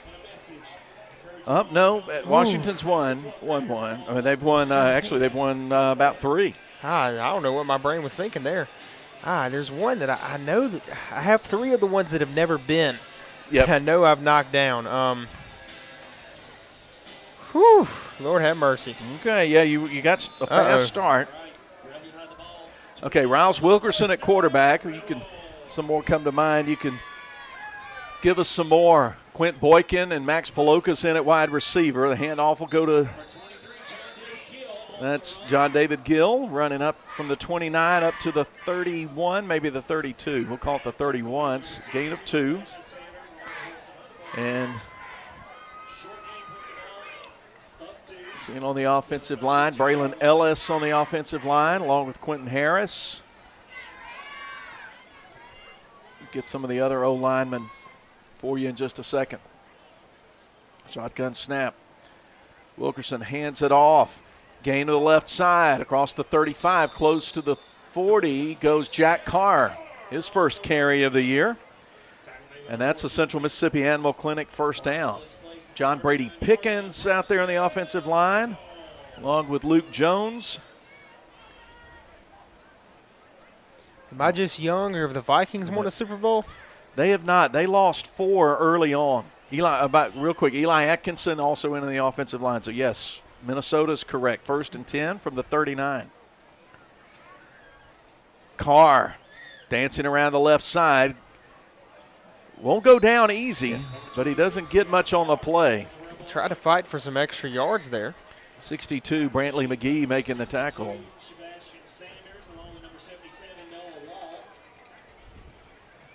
Got me thinking hard over here. There's another team that's lost 4 Super Bowls, and they lost 4 in a row that you haven't mentioned yet. I said Bills Oh, early you on. did say Bills? Yeah, okay. I I must have missed it. That was in your early speed round. Oh, yeah, my granddad, a big Bills fan. And Keeper for Wilkerson, right side on the option read, and he runs into a defender at the 43-yard line and gets pushed back. Miles Wilkerson's got good speed and gets a gain of 5, maybe, we'll call it 5. my granddad's a huge Bills fan and had to live through that era.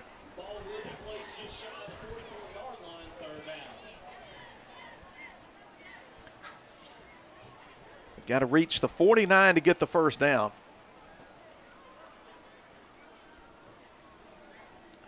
Two wide receivers to each side. They'll hand it to Carr, and he gets hit hard. 55. He's not on our roster. Hit him. Yeah, he'll get a slap on the back and on the helmet when he gets back to the sideline for that. Loss of 4 on the play, 4th and 9. Under 5.5 minutes to go as we're in the running clock. Leake leading 42-3. Then there's some early movement. Rebels will yield 5 yards there on the illegal procedure. The Bengals haven't won a Super Bowl. Correct. The Raiders? The Raiders have won a few. They won early on, yeah. It has been 42 years, though, since they have won. So about like the Cowboys. I know the Cowboys won Super Bowls, but it's been about that long for them. Yeah, Cowboys, it's been 30 years. All right, tell me who I'm missing. All right, we got a timeout. Coach Pickkins calls timeout with 4:40 to play. Yeah, that's a Lee Realty timeout. All right, let's see. And tell me if you got these, because you were calling them off faster than I can mark. Did you mention the Falcons? Man, I did not. You did not. Did you mention the Chargers? I don't think you mentioned the Chargers. Did or not? Let's see. You mentioned the Cardinals. You said the Browns. You said the Titans. Yes. Vikings, Bills. Let's see. Lions. I did mention Lions, okay, yes. Lions. Jaguars. I did not mention the Jaguars. Panthers. Jaguars I did not and mention the Panthers. Panthers. I thought you had missed those. And then you got the Texans.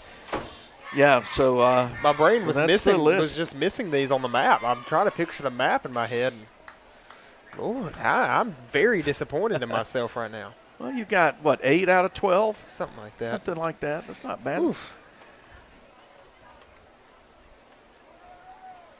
I got a shot in at the Cowboys. So that's all that matters. Caden Stovall to punt it away. We start the clock again. He punts it deep. Bowling Green doesn't send anybody back. Rebels will get around it and down it inside the 20 at the 19. 3:26, and the clock continues to roll. Leake's going to come away with their 3rd win in a row, 4th overall, before heading to Canton next week. Bowling Green's going to fall to 0-6, and they've got an appointment with Centerville Academy down in Franklinton next week. It's also going to make them 4-6 all-time against Louisiana schools. They're 2-0 against Riverfield, 1-2 versus Silliman. Those are the other 3 wins, and now 1-0 versus Bowling Green.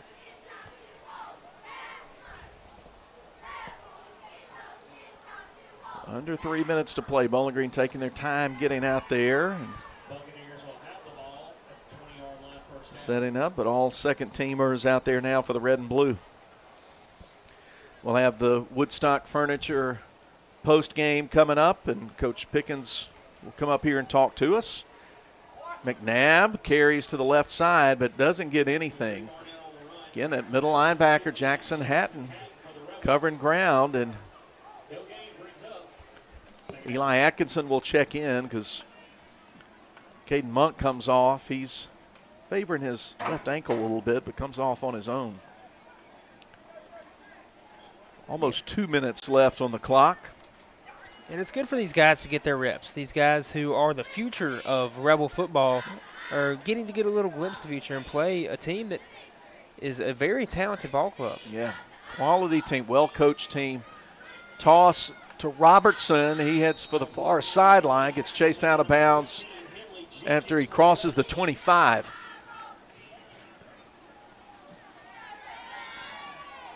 Like Brennan Evans and Also, Henley Jenkins chasing him out of bounds. 3rd and 4 coming up for the Bucs with just 90 seconds left. So it'll be for the 3rd straight week and early evening for all of us. Get home a little bit early. Rebels play at Canton next Friday night. Been a while since the Rebels have played Canton, but that's been a team we've seen a lot through the history of Rebel football. Rebels swarm to the running back. Robertson stop him back at the 25. He loses a yard, and it's 4th down for the Buccaneers. 1 minute to go. Along with number 23, John David Gill, and 30, Hayes McDeal. You know, despite being up by almost 6 touchdowns right now, up almost 40 points, you know, not even 300 yards of offense for the Rebels tonight. You know, it was really second half has just been all second team and running clock, and that's the thing. These first half, these offensive explosions and big chunk plays, explosive offense like the Rebels have, you get in these situations like we've had the last 3 weeks where, the second half you really don't get to generate much offensively, so it skews the stats. You know, we were talking before the game how George Wilcox coming into this game was number 6 in the state of Mississippi for passing yards, but he has not played a whole, He's not played an entire full game since week 2. Exactly. And he, of course, that makes a big impact on it. And that's a final now. Leake 42, Bowling Green 3. The final. And we'll take a post-game break, but come back with the Woodstock Furniture post-game. Leake gets the win at home, 42-3. More Leake Academy football coming up when we return as Leake Academy football rolls on. West Side Body Shop says, let's face it, stuff happens. And when it does, they can take care of damage as small as a chip in your windshield all the way up to full collision services. Insurance claims are always welcome too. Just be sure your first stop is West Side Body Shop in Philadelphia. They also specialize in truck accessories, including toolboxes, visors, Nerf bars, and winches. They make your ride look cool. West Side Body Shop, just off Beacon Street on Waterview Lane, right behind the Huddle House in Philadelphia. Life is full of surprises, but with the right insurance, you can be prepared for whatever comes your way. At South Group Insurance, they offer tailored insurance solutions for your home, auto, business, and farm. Whether it's protecting your family or securing your future, they're always there to help. South Group Insurance agents are local, experienced, and ready to help provide personalized service that's right for you. South Group Insurance, just off the Court Square in Carthage. Thanks to Rosebud General Store, I can get all I need to work the farm right here at home. Because they go hand in hand with what you use. Spreaders, hay bale rings, cattle catch pins, head gates, and fencing supplies. And let's not forget a great clothing department with boots and shoes to clothe the whole family. Plus feed and medicine for all our animals, and even a deli to feed us farmers at lunch. That's my faithful friends at Rosebud General Store, Highway 487 East in Rosebud. When dealing with something as complex as taxes and payroll can be, you can turn to Weaver Tax and Accounting to make things easier. Their professional staff works diligently to make sure your business and personal returns are complete and finished in a timely manner. Weaver Tax and Accounting will also execute your bookkeeping and payroll, bringing you the best in tax services since 1979. Weaver Tax and Accounting, 20 South Street, Sebastopol, and 109 Chadwick Avenue in Walnut Grove. Navigate your way to Carthage Collision Center. Easy to find, right on Highway 16 in Carthage. Our professionals offer exceptional repair services, getting you back on the road in no time. Experience unparalleled customer service coupled with cutting-edge technology. Call us 601-267-4727. Make a turn towards peace of mind with Carthage Collision Center. Quality meets reliability. My knee rehab was 100% successful thanks to performance therapy. They sat down with me and created a plan to ensure I would achieve my personal rehabilitation goals, and they encouraged me to get the most out of every session. Performance therapy provided plenty of material for me to continue my rehab in between sessions too. Hopefully I don't have to see them in the future, but if I did, I would definitely choose performance therapy again. For more information, go to performancetherapyms.com. Performance Therapy, Carthage, Philadelphia, and Forest. Ready for your next ride? Triple M Motors has been serving you for 54 years, offering unbeatable prices and an impressive selection to match every lifestyle. With easy financing options and top-notch service long after you drive away, your car buying experience is hassle-free from start to finish. Trust the name that's been in your corner for over 5 decades. Stop by Triple M Motors today and see why our customers keep coming back, generation after generation. Triple M Motors, Highway 35, Carthage. Sunrise over Neshoba County signals another hard-working day, and locals know just where to get the job done right. Neshoba County Co-op serves our community, supporting farmers, gardeners, and home growers with trusted supplies and friendly advice. From feed and seed to hardware and clothing, every aisle is filled with the essentials you use to make your living. Rooted in Mississippi traditions, the Neshoba County Co-op is proud to help your work flourish. Every season, every reason. Neshoba County Co-op, Philadelphia. Boswell Media Sports. And we pull the rope and start the Woodstock Furniture postgame. Leake 42, Bowling Green 3. The Rebels are now 4-1 on the year. Still no division games played. We don't get those till the weeks 8, 9, and 10 this year. Bowling Green at 0-6. They'll play Centerville Academy next week. And, of course, Leake's headed to Canton to play next Friday night in home game against Oak Hill here in 2 weeks. Leake trailed it 3-0 after one quarter, 29-yard field goal from Alex Brock with 90 seconds to play in the first quarter, gave Bowling Green the lead, but then Leake struck quickly, scored on the first play. The second quarter, Garrett Adcock scored from the 7 to cap a 48-yard drive after a great kickoff return from Gage Warren. Then the Rebels just caught fire from there. Touchdown passes, 48 yards and 23 yards from Wilcox to Easton Page. Then another run for 6 by Adcock from the 12 at the 4:44 mark, made it 28-3 after the PAT. And then one more touchdown pass from QB1 to Gage Warren at the 2:09 mark from 41 yards out, 35-3 at the break. And Leake just put the foot on the accelerator starting the third quarter with an 86-yard kickoff return for a touchdown by Garrett Adcock. And we went running clock from there, 42-3 the final. And head coach Brian Pickkins has joined us on the Woodstock Furniture postgame. Coach, congratulations. Looks like we had to fight a little bit to get the momentum in the first quarter, but once we got it, we had it. Well, that's exactly what we talked about at halftime.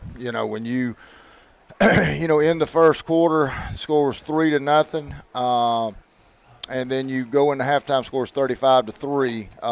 That's what I told our guys. I said, guys, in 12 minutes, you put up 35 points just like that. Look, great win and everything, but as a coach, you're always trying to find that next gear, and that's what we talked about in the locker room. We've got to come out with that gear rolling. We got to come out in fourth gear. We can't come out in first and go to second. We got to come out in fourth and then hit fifth. But that was good for us. It was good for us to see some adversity. Winona Christian, back 2 weeks ago they did that. We saw really no adversity last week, and then this week they drove down. We stopped them, and then we had an interception. They drove back down and got the field goal. Now, look, hey, defensively, I was proud of our kids. I think they had gotten inside the 5 or something. We backed them up, and they settled for a field goal. So, like I said, really proud of how they did it. We had an interception, I think, the first drive. I want to say on their first drive, we picked off the ball. I thought defensively played real good. I thought Bowling Green did some good stuff to come out, especially their passing game. But we got that under control, and a lot of times, on defense in today's football, you've got to give them time to get acclimated to what they're seeing. I told you in the in the radio show that Bowling Green was a very multiple offense, and you kind of saw that tonight with them going under center and shotgun. And like I said, things they did were some good things, and it helped them move the football effectively at the first quarter. But then we got under control. We got the ball back, and then I just, I loved the drive we had when it was 3-0. It was just an old school. We're going to pound it at you. Garrett was making some hard yards and broke a few big runs in that drive, and then we wound up scoring. And I think we ran the whole time going down the field. I thought that was an interesting drive. We started off that drive with a pass, but then I think it was 4 or 5, maybe 6 straight runs to Garrett. And like you said, it was an old school kind of drive, and we ran it right at them, and then got in the end zone. And that was, I think, scoring that way was important for the team tonight. It is. Look, we can laugh and say, hey, man, we're going to throw it every time. And I think we've got the ability to do that. But, in big football games, there's going to come a point in time you're going to have to run that ball effectively, and you got to have your linemen geared up to that. And I thought that geared our line up, went up 7-0. And then George hit Easton, I think, back-to-back plays for touchdowns. I guess up 28. And 12 seconds apart. Yeah, 12 seconds apart. I mean, it was like deja vu. Then they tried to make an adjustment, which then let Gage have a big score. I can't remember who scored that in between that to make it 28. Garrett scored it again. Garrett, yeah. Okay, he's Garrett. Yeah, so we had Garrett, Easton, Garrett, and then Gage, and then we talked about that opening drive. It was 35-3. We did let the clock run out. I felt like let's go into halftime. Let's look at what we need to do. Have a good drive coming out, and then Garrett just had the big touchdown on the kickoff.